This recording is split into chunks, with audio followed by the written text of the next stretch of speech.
ನಮಸ್ತೆ, ನಾನು ನಿಮ್ಮ ಶಿವರಾಜ್ ಸರ್. ಸ್ನೇಹಿತರೆ, ನಾನು ಇವತ್ತು ವೆರಿ ಇಂಪಾರ್ಟೆಂಟ್ ಟಾಪಿಕ್ ಒಂದು ಬಂದಿದ್ದೇನೆ. ಅದು ಯಾವ ಟಾಪಿಕ್ ಅಂದ್ರೆ ಎಕನಾಮಿಕ್ಸ್ ಟಾಪಿಕ್.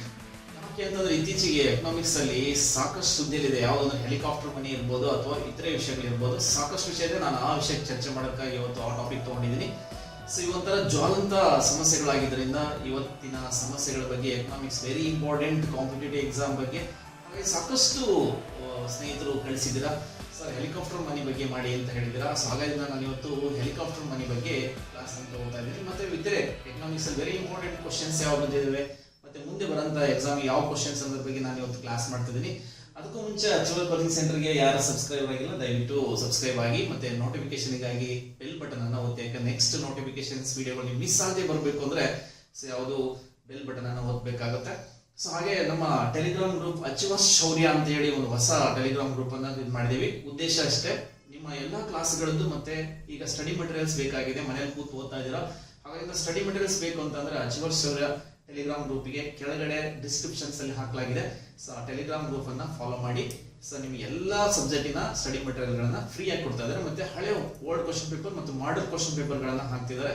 ಮತ್ತೆ ಅಲ್ಲಿ ವೆಬ್ಸೈಟ್ ಗಳು ಕೂಡ ಇದೆ ಕೆಳಗಡೆ ನಿಮಗೆ. ಸೊ ವೆಬ್ಸೈಟ್ ಬಂದ್ರೆ ನಿಮಗೆ ಇದುವರೆಗೂ ಎಕ್ಸಾಮ್ ಬಂದಿರಂತ 4000 ಕ್ವಶನ್ಸ್ ಗಳನ್ನ ಮತ್ತೆ ಅದರ ರೀಸನ್ ಗಳನ್ನ ಹಾಕಲಾಗಿದ್ದಾರೆ. ಮತ್ತೆ ಕರೆಂಟ್ ಅಫೇರ್ಸ್ ಡೈಲಿ ನಿಮಗೆ ಬಿಡ್ತಾ ಇದ್ದಾರೆ. ಹಾಗಾಗಿ ನೀವು ಕೆಳಗಡೆ ಡಿಸ್ಕ್ರಿಪ್ಷನ್ ಕಾಲಮ್ ಅನ್ನ ಒಂದ್ಸರಿ ನೋಡೋದು ಒಳ್ಳೇದು. ಸೊ ಓಕೆ, ಯಾಕೆ ತಡೆ ಮಾಡೋದು, ನಾನು ಇವತ್ತು ಕ್ಲಾಸ್ ಅನ್ನ ಆರಂಭಿಸ್ತಾ ಇದ್ದೀನಿ. ಅದು ಯಾವ ಕ್ಲಾಸ್ ಅಂತ ನಿಮ್ಗೆ ಆಲ್ರೆಡಿ ಗೊತ್ತಾಗಿದೆ, ಎಕನಾಮಿಕ್ಸ್. ಅದರಲ್ಲಿ ಯಾವ ಟಾಪಿಕ್ ಅಂದ್ರೆ number 1. So what is helicopter money. So helicopter ಹಣ ಅಂದ್ರೆ ಏನು ಅನ್ನೋದ್ರ ಬಗ್ಗೆ ನಾನು ಕ್ಲಾಸ್ ಮಾಡ್ತಿದ್ದೀನಿ. ಫಸ್ಟ್ ಕ್ವಶನ್ಸ್ ಸಾಕಷ್ಟು ಈಗ ವಿಷಯದಲ್ಲಿದೆ. ಸೊ ಭಾರತದಲ್ಲಿ ಕೂಡ ಇದು ಸೌಂಡ್ ಮಾಡ್ತಾ ಇದೆ. ಸೊ ಮೊನ್ನೆ ತೆಲಂಗಾಣ ಮುಖ್ಯಮಂತ್ರಿ ಚಂದ್ರಶೇಖರ್ ರಾವ್ ಇದನ್ನ ಚರ್ಚೆ ಮಾಡಿದ್ರು, ಪ್ರಧಾನಿಗೆ ಮನವಿ ಮಾಡಿದ್ರು, ಭಾರತದಲ್ಲಿ ಹೆಲಿಕಾಪ್ಟರ್ ಮನಿಯನ್ನ ತನ್ನಿ ಕೊಡಿ ಅಂತ ಹೇಳಿ ಕೇಳಿದ್ರು. ಸೊ ಹಂಗಾರೆ ಹೆಲಿಕಾಪ್ಟರ್ ಮನಿ ಅಂದ್ರೆ ಏನು? ಸೊ ಬಹಳಷ್ಟು ಜನ ಇದನ್ನ ಕಲ್ಪನೆ ಫಸ್ಟ್ ನೋಡೋಣ. ಸೊ ಹೆಲಿಕಾಪ್ಟರ್ ಮನಿ ಅಂತ ಅಂದ್ರೆ ಹಣವನ್ನ ಹೆಚ್ಚಾಗಿ ಮುದ್ರಿಸಿ ಹಂಚಿಕೆ ಮಾಡೋದನ್ನ ಏನಂತ ಕರೀತಾರೆ ಅಂದ್ರೆ ಸೊ ಹೆಲಿಕಾಪ್ಟರ್ ಮನಿ ಅಂತ ಕರೀತಾರೆ. ಸೊ ಹಣವನ್ನ ಹೆಚ್ಚಿಗೆ ಮುದ್ರಣ ಮಾಡಬೇಕಾಗುತ್ತೆ. ಸೊ ಇದಕ್ಕೆ ಯಾವುದೇ ರೀತಿಯ ಕಂಡೀಷನ್ಸ್ ಇರಲ್ಲ. ಅಂದ್ರೆ ನಾವು ಹಣವನ್ನ ಮುದ್ರಣ ಮಾಡ್ಬೇಕಂದ್ರೆ ಸೊ ನಮ್ಮ ರೇಷೆ ಇರುತ್ತೆ, ಚಿನ್ನ ಇಡಬೇಕಾಗುತ್ತೆ, ಬಾಂಡ್ ಇಡಬೇಕಾಗುತ್ತೆ, ಈ ತರದ್ದು ಯಾವುದೂ ಇಲ್ಲ. ಸೊ ಇವಾಗ ಅತ್ಯಂತ ಸಂದಿಗ್ಧ ಪರಿಸ್ಥಿತಿ ಇದೆ, ಆರ್ಥಿಕ ಚಟುವಟಿಕೆಗಳೆಲ್ಲ ಸ್ಥಗಿತಗೊಂಡಿದ್ದಾವೆ. ಈ ಸಂದರ್ಭದಲ್ಲಿ ಹಣದ ಚಲಾವಣೆ ಮಾಡಬೇಕಾಗುತ್ತೆ. ಹಣವನ್ನ ಚಲಾವಣೆ ಮಾಡಬೇಕಾದ್ರೆ ಸರ್ಕಾರ ಹೆಚ್ಚಿನ ಹಣವನ್ನ ಮುದ್ರಿಸಿ ಜನರಿಗೆ ತಲುಪಿಸಬೇಕಾಗುತ್ತೆ. ಸೊ ಈಗ ಹಾಗಾದ್ರೆ ಸೊ RBI ಇದಕ್ಕೆ ಒಪ್ಕೊಳ್ಳುತ್ತಾ ಏನು ಅನ್ನೋದ್ರ ಬಗ್ಗೆ ಚರ್ಚೆ ಇರ್ತದೆ. ಸೊ ಈಗ ಈ ಹಣವನ್ನು ಮುದ್ರಿಸಿ ಕೊಟ್ಟರೆ ಜನರಿಗೆ ಮುಂದಾಗಂತ ತೊಂದರೆನಾ ಅಥವಾ ಅನುಕೂಲನ ಅನಾನುಕೂಲನ ಬಗ್ಗೆ ನಾನು ಇವತ್ತು ಚರ್ಚೆ ಮಾಡ್ತೀನಿ. ಸೊ ಭಾರಿ ಇಂಪಾರ್ಟೆಂಟ್ ಟಾಪಿಕ್ ಆಗಿರುತ್ತೆ. ಸೊ ಮೊದಲಿಗೆ ಈ ಕಾನ್ಸೆಪ್ಟ್ ಅನ್ನ, ಯಾವುದು ಹೆಲಿಕಾಪ್ಟರ್ ಮನಿ ಕಾನ್ಸೆಪ್ಟ್ ಅನ್ನ ತಂದವ್ರು ಯಾರು ಅಂತ ಕೇಳ್ಬೋದು ಎಕ್ಸಾಮ್ಗೆ. ಹಾಗಾಗಿ ತಂದವ್ರು ಯಾರು ಅಂದ್ರೆ ಅಮೆರಿಕದ ಸೊ ಮಿಲ್ಟನ್ ಫ್ರೀಡ್ಮನ್ ಅನ್ನೋ ಒಬ್ಬನು ಈ ಕಲ್ಪನೆ ತರ್ತಾನೆ. ಅವನು ಹೇಳ್ತಾನೆ, ಏನಂತ ಹೇಳ್ತಾನೆ ಅಂತಂದ್ರೆ ಸೊ ಹಣವನ್ನ ಮುದ್ರಿಸಿ ಮೇಲಿಂದ ಹೆಲಿಕಾಪ್ಟರ್ ಮೇಲಿಂದ ಹಣವನ್ನ ಚೆಲ್ಲೋದು, ಭೂಮಿಗೆ ಚೆಲ್ಲೋದು. ಸೊ ಅದನ್ನ ಜನಗಳೆಲ್ಲ ಆಯ್ಕೆ ಮಾಡ್ಬೇಕು ಅಂತ ಹೇಳ್ತಾರೆ. ಅದು ಪ್ರಸ್ತುತ ಇಂಡಿಯಾದಂತಹ 130 ಕೋಟಿ ಜನರಿಗೆ ಎಷ್ಟು ಹೆಲಿಕಾಪ್ಟರ್ ಹಣ ತಂದ್ರೂ ಸಾಲಲ್ಲ. ಯಾರಿಗೆ ಅವಶ್ಯಕತೆ ಇದೆ ಅನಾವಶ್ಯಕತೆ ಅಂತ ಗೊತ್ತಾಗಲ್ಲ. ಬಟ್ ಅವ್ರು ಹೇಳಿರೋದು ಏನಂದ್ರೆ ಹೆಲಿಕಾಪ್ಟರ್ ಇಂದ ಮೇಲಿಂದ ಹಣನ ಚೆಲ್ಲೋದು ಅಂತ ಹೇಳ್ತಾರೆ. ಸೊ ಈ ಕಾನ್ಸೆಪ್ಟ್ ಇಟ್ಕೊಂಡು ನಾವು ಹ್ಯಾಗ್ ಮಾಡ್ಬೋದು ಅನ್ನೋದ್ರ ಬಗ್ಗೆ. ಆದ್ರೆ ಇಲ್ಲಿ ಮೇಲಿಂದ ಹಣವನ್ನು ಹಾಕಕ್ಕಾಗಲ್ಲ ಇಂಡಿಯಾದಲ್ಲಿ. ಅದ್ರ ಬದಲಿ ಅವಶ್ಯಕತೆಯನ್ನ ಗುರುತಿಸಿ, ಅವಶ್ಯಕತೆ ಯಾರಿಗಿದೆ ಅವರಿಗೆ ಗುರುತಿಸಿ ಹಣವನ್ನ ತಲುಪಿಸಬೇಕಾಗುತ್ತೆ. ಸೊ ಅದ್ರ ಬಗ್ಗೆ ಹೇಗೆ ಇಂಡಿಯಾದಲ್ಲಿ ಕಾನ್ಸೆಪ್ಟ್ ರೆಡಿ ಮಾಡ್ತಿದ್ದಾರೆ ಅನ್ನೋದ್ರ ಬಗ್ಗೆ ನಾನು ಚರ್ಚೆ ಮಾಡ್ತೀನಿ. ಸೊ ಈಗ ಪರಿಸ್ಥಿತಿ ಹೇಗಿದೆ, ಯಾಕೆ ಹೆಲಿಕಾಪ್ಟರ್ ಮನಿ ಬೇಕು ಅಂತ. ಸೊ ಯಾಕೆ ಹೆಲಿಕಾಪ್ಟರ್ ಮನಿ ಬೇಕು ಅಂತಂದ್ರೆ ಇವಾಗ ಭಾರತದಲ್ಲಿ ಏನಾಗಿದೆ ಅಂದ್ರೆ, ಭಾರತದಲ್ಲಿ ಇಡೀ ವರ್ಲ್ಡ್ ಅಲ್ಲಿ ಇರ್ಬೋದು ಅಥವಾ ಭಾರತ, ನಾವು ತಗೊಳ್ಳೋದು ಭಾರತ ತಗೊಳ್ಳೋಣ. ಸೊ ಭಾರತದಲ್ಲಿ ಏನಾಗಿದೆ ಅಂದ್ರೆ ಎಲ್ಲಾ ಆರ್ಥಿಕ ಚಟುವಟಿಕೆಗಳು ಬಂದ್ ಆಗಿದ್ದಾವೆ. ಸೊ ಲಾಕ್ ಡೌನ್ ಆಗಿದ್ದರಿಂದ ಎಲ್ಲಾ ಆರ್ಥಿಕ ಪರಿಸ್ಥಿತಿಗಳು ಚಟುವಟಿಕೆಗಳು ನಿಂತಿದ್ರಿಂದ ಸೊ ಇವಾಗ ಹಣ ಚಲಾವಣೆ ಆಗ್ತಾ ಇಲ್ಲ. ಹಣ ಚಲಾವಣೆ ಆಗ್ಲಿಲ್ಲ ಅಂತಂದ್ರೆ ಸೊ ನಮಗೆ ಏನಾಗ್ತದೆ ಮುಂದೆ, ಸೊ ಸರ್ಕಾರಕ್ಕಾಗಲಿ ಅಥವಾ ಯಾವುದೇ ರೀತಿಯಾದಂತಹ ಆದಾಯ ಬರಲ್ಲ, ಅಥವಾ ಸರ್ಕಾರದಿಂದ ಪ್ರೊಡಕ್ಟ್ ಮಾಡಿದಂತ ಯಾವುದೇ ವಸ್ತುಗಳು ಜನರಿಗೆ ತಲುಪಿಸಕ್ಕಾಗಲ್ಲ, ಅಥವಾ ಬೇರೆ ಖಾಸಗಿದಾರಾಗಿರ್ಬೋದು ಸರ್ಕಾರದವರೆಲ್ಲ ಪ್ರೊಡಕ್ಟ್ ಮಾಡಿರೋದನ್ನ ಜನರಿಗೆ ತಲುಪಿಸಕ್ಕಾಗ್ತಿಲ್ಲ. ಹಾಗಾಗಿ ಹಣ ಚಲಾವಣೆ ಆಗ್ತಿಲ್ಲ. ಹಣ ಚಲಾವಣೆ ಆಗ್ತಿಲ್ಲದ್ರಿಂದ ಡೆಡ್ ಆಗಿದೆ ಮನಿ. ಸೊ ಇದನ್ನ ಚಲಾವಣೆ ಮಾಡ್ಬೇಕಾದ್ರೆ ಏನ್ ಮಾಡ್ತಾರೆ, ಸರ್ಕಾರ ಹಣವನ್ನು ಕೊಡುತ್ತೆ. ಯಾರಿಗೆ? ಸೊ ಎಲ್ಲಾ ಉತ್ಪಾದನೆ ಮತ್ತೆ ಯಾರು ಇದ್ದಾರೆ, ಯಾರು ಕಸ್ಟಮರ್ಸ್ ಇದ್ದಾರೆ ಅಥವಾ ಇವರು ಇದ್ದಾರೆ, ಸೊ ಅವರಿಗೆ ಹಣವನ್ನ ತಲುಪಿಸ್ಬೇಕು. ಹೆಂಗ್ ತಲುಪಿಸ್ಬೇಕು ಅಂತಂದ್ರೆ ಸರ್ಕಾರನೇ ಹಣ ಕೊಡ್ಬೇಕಾಗುತ್ತೆ. ಈ ಸರ್ಕಾರ ಹಣ ಕೊಡ್ಬೇಕಾದ್ರೆ RBI ನ ಅನುಮತಿ ಬೇಕು. ಭಾರತದಲ್ಲಿ RBI ಹಣವನ್ನ ಪ್ರಿಂಟ್ ಮಾಡ್ಕೊಡ್ಬೇಕಾಗುತ್ತೆ. RBI ಹಣ ಪ್ರಿಂಟ್ ಮಾಡ್ಬೇಕಾದ್ರೆ ಇಷ್ಟು ರೇಷಿಯೋದ ಚಿನ್ನ ಇಡಬೇಕು ಅಂತ ಆಗುತ್ತೆ. ಸೊ ಉಳಿದ ಮೂಮೆಂಟ್ ಅಲ್ಲಿ. ಆದ್ರೆ ಈ ಮೂಮೆಂಟ್ ಅಲ್ಲಿ ಇಂತಹ ಸಂದರ್ಭದಲ್ಲಿ ಹೆಲಿಕಾಪ್ಟರ್ ಮನಿ ತರುವಾಗ ಯಾವುದೇ ಚಿನ್ನವನ್ನ ಅಥವಾ ಯಾವುದೇ ಬಾಂಡ್ ಅನ್ನ ಸರ್ಕಾರ ಸೊ ಇದನ್ನ ನೀಡಲ್ಲ. ಸೊ ಏನನ್ನ ನೀಡಲ್ಲ, ಸರ್ಕಾರ ಅದಕ್ಕೆ ಗುತ್ತಿಗೆಯಾಗಿ ಇಡಕ್ ಬರಲ್ಲ.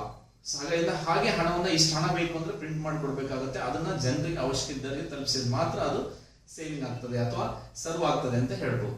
ಸೊ ನೆಕ್ಸ್ಟ್ ನೋಡೋಣ, ಹಣ ವಾಪಸ್ ಅಂದ್ರೆ ಸರ್ಕಾರ ಕೊಟ್ಟ ಅಥವಾ ಬ್ಯಾಂಕ್ ಅಥವಾ ಸರ್ಕಾರ ಜನರಿಗೆ ಕೊಟ್ಟಿಂತ ಹಣನ ವಾಪಸ್ ಕೊಡ್ಬೇಕಾ? ಮತ್ತೆ ಇಲ್ಲ, ಈ ಹಣವನ್ನ ವಾಪಸ್ ಕೊಡುವಂತಿಲ್ಲ.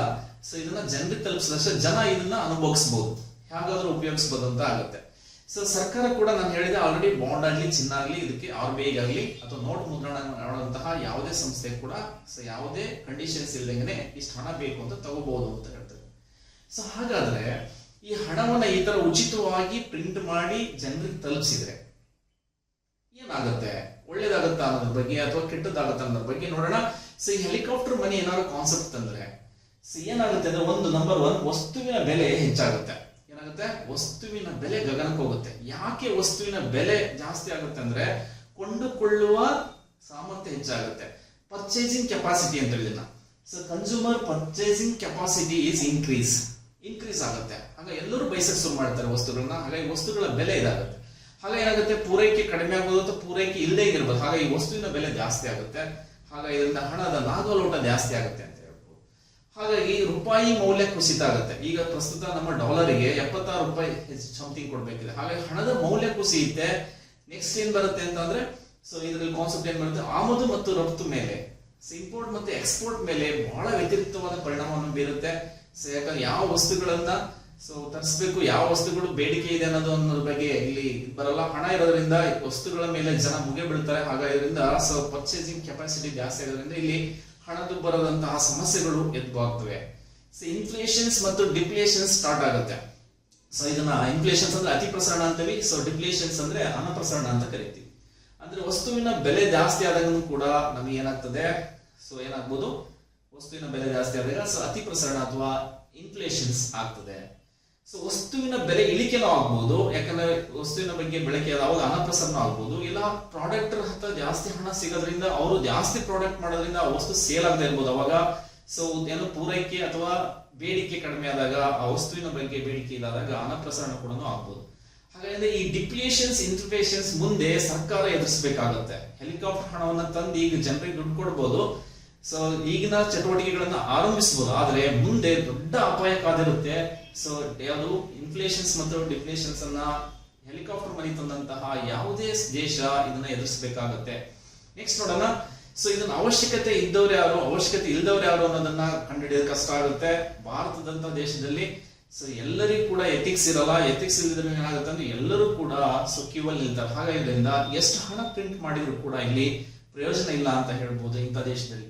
ಆದ್ರೆ ಸದ್ಯದ ಪರಿಸ್ಥಿತಿಯಲ್ಲಿ ಭಾರತದ ಕಂಡೀಷನ್ಸ್ ಇರ್ಬೋದು, ಯಾವುದೇ ದೇಶದ ಕಂಡೀಷನ್ಸ್ ಇರ್ಬೋದು, ಬೀಸೋ ದೊಣ್ಣೆಯನ್ನು ತಪ್ಪಿಸ್ಕೊಂಡ್ರು ಸಾಕು ಅಂತ ಒಂದು ಗಾದೆ ಮಾತಿದೆ ಕನ್ನಡದಲ್ಲಿ. ಬೀಸೋ ದೊಣ್ಣೆಯನ್ನು ತಪ್ಪಿಸಿಕೊಂಡ್ರೆ 1000 ದಿನ ಆಯುಸು ಅಂತ ಹೇಳ್ತಾರೆ. ಹಾಗಾಗಿ ಸಂದಿಗ್ಧ ಪರಿಸ್ಥಿತಿ ಭಾರತಕ್ಕೆ ಬಂದಂತಹ ಈ ಆರ್ಥಿಕ ಸಂಕಷ್ಟವನ್ನ ಸೊ ಪಾರಾಗಬೇಕಾದ್ರೆ ಹೆಲಿಕಾಪ್ಟರ್ ಮನಿ ತರಲೇಬೇಕಾಗುತ್ತೆ. ತಂದ್ರೆ ಸೊ ಏನಾಗುತ್ತೆ ಅನ್ನೋದ್ರ ಬಗ್ಗೆ ನಾನು ಹೇಳಿದೆ. ಸೊ ಅವೆಲ್ಲ ಮನದಟ್ಟಿಟ್ಕೊಂಡು ಕೂಡ ಸರ್ಕಾರ ಒಂದು ಸಮಿತಿಯನ್ನ ರಚನೆ ಮಾಡಿ ಯಾವ ತರ ಇದನ್ನ ಏನನ್ನ ಇಂಪ್ಲಿಮೆಂಟ್ ಮಾಡಬಹುದು ಅನ್ನೋದ್ರ ಬಗ್ಗೆ ಥಿಂಕ್ ಮಾಡ್ಬೇಕಾಗತ್ತೆ. ಸೊ ಅವಾಗ ಸಾಧ್ಯ ಆಗುತ್ತೆ. ಹಾಗಾದ್ರೆ ಹೆಲಿಕಾಪ್ಟರ್ ಮನಿ ತಂದಂತ ದೇಶ ಭಾರತನೇ ಮೊದಲ ಇಲ್ಲ ಸ್ನೇಹಿತರೆ. ಸೊ ಅಮೆರಿಕ ತಂದಿದೆ ಆಲ್ರೆಡಿ. ಹಾಗೇನೆ ಸೊ ಯಾವುದು ಜಪಾನ್ ಕೂಡ ಇದನ್ನ ಆಲ್ರೆಡಿ ಪ್ರಯೋಗಿಸಿ ಸದ್ಯದ ಆರ್ಥಿಕ ಚಟುವಟಿಕೆಯನ್ನ ಸೊ ಮುಂದುವರಿಸಿಕೊಂಡು ಹೋಗ್ತಾ ಇದೆ. ಸೊ ಭಾರತದಲ್ಲಿ ಈಗಿನ ನಮ್ಮ ಜಿಡಿಪಿ ಲೆವೆಲ್ ನೋಡಿದ್ರೆ ಸೊ 2,10,000 ಕೋಟಿ ಇದೆ ಪ್ರಸ್ತುತ 2020ರಲ್ಲಿ. ಸೊ ರೇಷಿಯೋದ ಪ್ರಕಾರ ನಾವು ಅದನ್ನ ಯಾವುದು ಹಣವನ್ನ ಹೆಲಿಕಾಪ್ಟರ್ ಮನಿ ತರದಾಗ ಎಷ್ಟು ತರಬಹುದು? ಹಾಗಾದ್ರೆ ಮಿನಿಮಮ್ 5% 10% ಅಂದ್ರೂ ಕೂಡ 10 ಲಕ್ಷ ಕೋಟಿ ಹಣವನ್ನ ಮುದ್ರಿಸಬೇಕಾಗುತ್ತೆ. ಈ 10 ಕೋಟಿ ಹಣವನ್ನ ಮುದ್ರಿಸಿ ಜನರಿಗೆ ತಲುಪಿಸೋದೊಂದು ದೊಡ್ಡ ದುಸ್ಸಾರ ಕೆಲಸ ಅನ್ಸ್ಬೋದು. ಸೊ ಆಲ್ರೆಡಿ ನಮ್ಮ ಹತ್ರ ಸೊ ಇಂಡಿಯಾ ಗವರ್ಮೆಂಟ್ ಅಂತ ನೀವು ನೋಡಿದಿರಿ, ಆಲ್ರೆಡಿ ಜನ್ಧನ್ ಬ್ಯಾಂಕ್ ಅಕೌಂಟ್ಸ್ ಇದೆ ಅಥವಾ ಸ್ತ್ರೀ ಅಕೌಂಟ್ಸ್ ಈ ತರದವ್ರು ಇದಾವೆ. ಈ ತರದ ಮೂಲಕ ಆಲ್ರೆಡಿ ಪೇ ಮಾಡ್ತಿದ್ದಾರೆ. ಇನ್ನೊಂದ್ ಸ್ವಲ್ಪ ಹಣವನ್ನ ಪೇ ಮಾಡ್ಬೋದು. ಸೊ ಈ ತರದ್ ಯಾವ್ದಾದ್ರು ಒಂದು ಪ್ಲಾನ್ ಫಸ್ಟ್ ಮಾಡಿದ್ರೆ ಈಗ ಸಕ್ಸಸ್ ಆಗ್ಬೋದು ಅಂತ ಹೇಳ್ಬೋದು. ಸೊ ಆಲ್ರೆಡಿ ಇದ್ರ ಬಗ್ಗೆ ಥಿಂಕ್ ನಡೀತಾ ಇದೆ ಇಂಡಿಯಾದಲ್ಲೂ ಕೂಡ ಹೆಲಿಕಾಪ್ಟರ್ ಮನಿ ಅನಿವಾರ್ಯ ಅಂತ ಹೇಳ್ಬೋದು. ಹಾಗಾಗಿ ಸ್ನೇಹಿತರೆ, ಹೆಲಿಕಾಪ್ಟರ್ ಮನಿಯನ್ನ ಯಾರು ತಂದ್ರು, ಯಾಕೆ ತರಬೇಕು, ಎಂತ ಸಂದರ್ಭದಲ್ಲಿ ಮಾತ್ರ ಹೆಲಿಕಾಪ್ಟರ್ ಮನಿಯನ್ನ ತರಬಹುದು, ತಂದ್ರೆ ಏನು ಪರಿಣಾಮ ಆಗುತ್ತೆ, ತರದೇ ಇದ್ರೆ ಏನಾಗುತ್ತೆ ಅನ್ನೋದ್ರ ಬಗ್ಗೆ ನಾನು ಇವತ್ತು ನಿಮಗೆ ತಿಳಿಸ್ಕೊಟ್ಟಿದ್ದೀನಿ. ಸೊ ಹಾಗಾಗಿ ನೆಕ್ಸ್ಟ್ ಕ್ವಶನ್ಸ್ ಹೋಗೋಣ ನಾವು. ಸೊ ಈ ಕೆಳಗಿನ ಸರಿಯಾದ ಜೋಡಿಯನ್ನ ಗುರುತಿಸಿ ಅಂತ ಇದೆ. ಈ ಕೆಳಗಿನ ಸರಿಯಾದ ಜೋಡಿಯನ್ನ ಗುರುತಿಸಿ ಅಂತ ಹೇಳಿ ನಮಗೆ 2016ರಲ್ಲಿ ಕ್ವಶನ್ಸ್ ಗಳನ್ನ ಕೇಳಿದ್ರು. 16-17 ಎಕ್ಸಾಮ್ ಅಲ್ಲಿ FDA ಮತ್ತು KS ಗಳಲ್ಲಿ ಇವನ್ನ ಈ 4 ಕ್ವಶನ್ಸ್ ಬಗ್ಗೆ ಒಂದೊಂದು ಕ್ವಶನ್ಸ್ ಆಗಿ ಸಿಂಪಲ್ ಆಗಿ ಕೇಳಿದ್ರು. ನಾನು ಅದನ್ನ ಜಾಯಿಂಟ್ ಆಗಿ ತಂದಿದ್ದೀನಿ. ಸೊ ಒಂದೇದು ಸಂಪತ್ತಿನ ವಾಕ್ಯ, ಸೊ ಆಡಮ್ ಸ್ಮಿತ್. ಸೊ ಯೋಗಕ್ಷೇಮದ ವಾಕ್ಯ, ಸೊ ಆಲ್ಫ್ರೆಡ್ ಮಾರ್ಷಲ್. ಕೊರತೆ ಅಥವಾ ವಿರಳತೆ ವ್ಯಾಖ್ಯಾನ, ಸೊ ಲಿಯೋನೋ ಸೊ ರಾಬಿನ್ಸ್. ನೆಕ್ಸ್ಟ್ ಬೆಳವಣಿಗೆ ಆಧಾರಿತ ವ್ಯಾಖ್ಯ KM ಕೇನ್ಸ್ ಮತ್ತು P.A. ಶಾಮ್ಯುಲ್ಸನ್ ಅನ್ನೋರು ತಂದ್ರು ಅಂತ ಹೇಳಿ. ಇದರಲ್ಲಿ ಸರಿಯಾದ ಜೋಡಿ ಯಾವುದು ಅಂತ ಹೇಳಿ, ಸರಿಯಾದ ಜೋಡಿಯನ್ನ ನೋಡೋಣ. ಸಂಪತ್ತಿನ ವ್ಯಾಖ್ಯೆ ನಿಮಗೆ ಗೊತ್ತಿದೆ. ಸೊ ಯಾವುದು ವೆಲ್ತ್ ಬಗ್ಗೆ ಸೊ ಹೇಳಿದ್ರು ಯಾರು ಅಂತ ಹೇಳಿ, ಸಂಪತ್ತಿನ ವ್ಯಾಖ್ಯೆ ಬಗ್ಗೆ ಆಡಮ್ ಸ್ಮಿತ್ ನಿಮ್ಮ ಬಾಯಲ್ಲಿದೆ. ಯೋಗಕ್ಷೇಮದ ವ್ಯಾಖ್ಯೆ ಕೂಡ ಆಲ್ಫ್ರೆಡ್ ಮಾರ್ಷಲ್ ಹೇಳಿದ್ರು, ನಿಮಗೆ ಚೆನ್ನಾಗಿ ಗೊತ್ತಿರುತ್ತೆ. ಸೊ ಕೊರತೆ ಮತ್ತು ವಿರಳತೆ ವ್ಯಾಖ್ಯಾನಗಳನ್ನು ಹೇಳಿದನು ಸೊ ಲಿಯೋನಾ ರಾಬಿನ್ಸ್ ಅಂತ ಕೂಡ ನಿಮ್ಮ ತಲೆಯಲ್ಲಿರುತ್ತೆ. 4ನೇ ಆಪ್ಷನ್ ಸ್ವಲ್ಪ ಯೋಚನೆ ಮಾಡಬೇಕಾಗುತ್ತೆ. 2 ಜನ ಇದರಲ್ಲಿ. ಸೊ ಬೆಳವಣಿಗೆ ಆಧಾರಿತ ವ್ಯಾಖ್ಯಾನ ಹೇಳಿದವರು ಯಾರು ಅಂತ. ಸೊ ಬೆಳವಣಿಗೆ ಆಧಾರಿತ ವ್ಯಾಖ್ಯಾನ ಹೇಳಿದವನು JM ಕೇನ್ಸ್ ಸರಿ ಇದೆ ಮತ್ತು P.A. ಸ್ಯಾಮ್ಯುಲ್ಸನ್ ಕೂಡ ಸರಿ ಇದೆ. ಸೊ 4 ಆಯ್ಕೆಗಳು ಕೂಡ ಸರಿಯಾದ ಆನ್ಸರ್ ಸ್ನೇಹಿತರೆ. ಹಾಗಾಗಿ ಒಂದು ಸ್ವಲ್ಪ ನೋಡೋಣ. ಆಡಮ್ ಸ್ಮಿತ್ ನೀವು ನೋಡಿದ್ರಿ. ಸೊ ವೆಲ್ತ್ ಆಫ್ ನೇಷನ್ಸ್ 1776ರಲ್ಲಿ ಈ ಕೃತಿಯನ್ನ ಬರೀತಾರೆ. ಸಂಪತ್ತಿನ ಗಳಿಕೆ ಮತ್ತು ವಿತರಣೆ, ಸಂಪತ್ತು ಗಳಿಸುವುದೇ ಮಾನವನ ಪರಮೋಚ್ಚ ಉದ್ದೇಶ ಅಂತ ಹೇಳ್ತಾರೆ. ಸಂಪತ್ತು ಗಳಿಸಿದ ಮಾತ್ರ ಮಾನವನಿಗೆ ವ್ಯಾಲ್ಯೂ, ಅವನ ಜೀವನದ ಏಕೈಕ ಗುರಿನೂ ಕೂಡ ಸಂಪತ್ತಿನ ಗಳಿಕೆ ಅಂತ ಹೇಳ್ತಾನೆ ಕೃತಿಯಲ್ಲಿ. ಆ ಕೃತಿ ಯಾವುದು ಅಂದ್ರೆ ವೆಲ್ತ್ ಆಫ್ ನೇಷನ್ಸ್. 1000 ಸರಿ ಎಕ್ಸಾಮ್ ಬಂದಿದೆ, ನೋಟ್ ಮಾಡಿಬೇಕು. ಸೊ 1776 ಅಲ್ಲಿ ಬರೆದಂತ ಕೃತಿ ಸೊ ಆಡಮ್ ಸ್ಮಿತ್ ಅಂತ. Next Alfred Marshall principle of economics. So 1819 ನಲ್ಲಿ ಕೃತಿ ಬರೀತಾರೆ. ಮಾನವನ ಕಲ್ಯಾಣ ಸೊ ವೆಲ್ಫೇರ್ ಬಗ್ಗೆ ಬರೀತಾರೆ. ಸೊ ಮಾನವನ ಕಲ್ಯಾಣಕ್ಕಾಗಿ ಅರ್ಥಶಾಸ್ತ್ರ ಇರೋದು ಅನ್ನೋದು ಇದರಲ್ಲಿ ಪ್ರಿನ್ಸಿಪಲ್ ನ ಬಹಳ ದೊಡ್ಡ ಒಂದು ಪ್ರಿನ್ಸಿಪಲ್ ತತ್ವಗಳನ್ನ ಹೇಳ್ತಾರೆ, ಅರ್ಥಶಾಸ್ತ್ರದ ತತ್ವಗಳನ್ನ. ಲಿಯೋನಲ್ ರಾಬಿನ್ಸನ್ ಕೂಡ ವಾಕ್ಯದ ಒಂದು ಗ್ರಂಥವನ್ನು ಬರೀತಾರೆ. ಆ ಗ್ರಂಥ ಯಾವುದಂದ್ರೆ on essay on nature and significance of economic ಅಥವಾ ಎಕನಾಮಿಕ್ ಸೈನ್ಸ್ ಅಂತ ಕರಿತೀವಿ. ಸೊ ಈ ಕೃತಿನ 1932 ಬರೀತಾರೆ. 1932 ಬರೆದಂತಹ ಅಮೋಘ ಕೃತಿ ಕೂಡ ಇದು ಹೌದು. ಇದು ಆಯ್ಕೆ ಮತ್ತು ಕೊರತೆ ಬಗ್ಗೆ ಹೇಳುತ್ತದೆ. ಅಂದ್ರೆ ಮಾನವನ ಅಗತ್ಯತೆ ಮತ್ತು ಕೊರತೆಗಳ ಬಗ್ಗೆ ಹೇಳಿದಂತಹ ಕೃತಿ ರಾಬಿನ್ಸನ್ ನ ಕೃತಿ, ನೆನ್ಪಿಟ್ಕೊಳ್ಳಿ. ಸೊ ಲಾಸ್ಟ್ ಟೈಮ್ ಎಕ್ಸಾಮ್ ಇದೆ on essay on nature and significance of economic science ಕೃತಿ ಬರೆದವರು ಯಾರು ಅಂತ ಕೇಳಿದ್ರು. ಸೊ ಲಿಯೋನ್ಸ್ ಯಾವುದು ರಾಬಿನ್ಸನ್ ಅದನ್ನ ಮರೆದೇ ಹೇಳ್ಬೇಕಾಗುತ್ತೆ ಸ್ನೇಹಿತರೆ. ನೆಕ್ಸ್ಟ್ JM ಕೇನ್ಸ್ ಮತ್ತು P.A. ಸ್ಯಾಮ್ಯುಲ್ಸನ್ ಬರೆದಂತ ಕೃತಿ ಯಾವುದು ಅಂತಂದ್ರೆ ಸೊ ಆಗಲೇ ಹೇಳಿದೆ ನಾನು.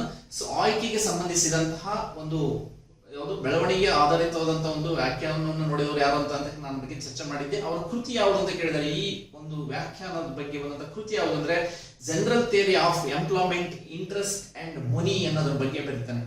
ಓಕೆ, ಇಂಟ್ರೆಸ್ಟ್ ಅಂಡ್ ಮನಿ ಬಗ್ಗೆ ಹೇಳಿದಂತ ಕೇನ್ಸ್ ಮತ್ತು ಸ್ಯಾಮ್ಯುಲ್ಸನ್ ಕೃತಿ ವೆರಿ ಇಂಪಾರ್ಟೆಂಟ್. 1936 ಅಲ್ಲಿ ಬರುತ್ತೆ.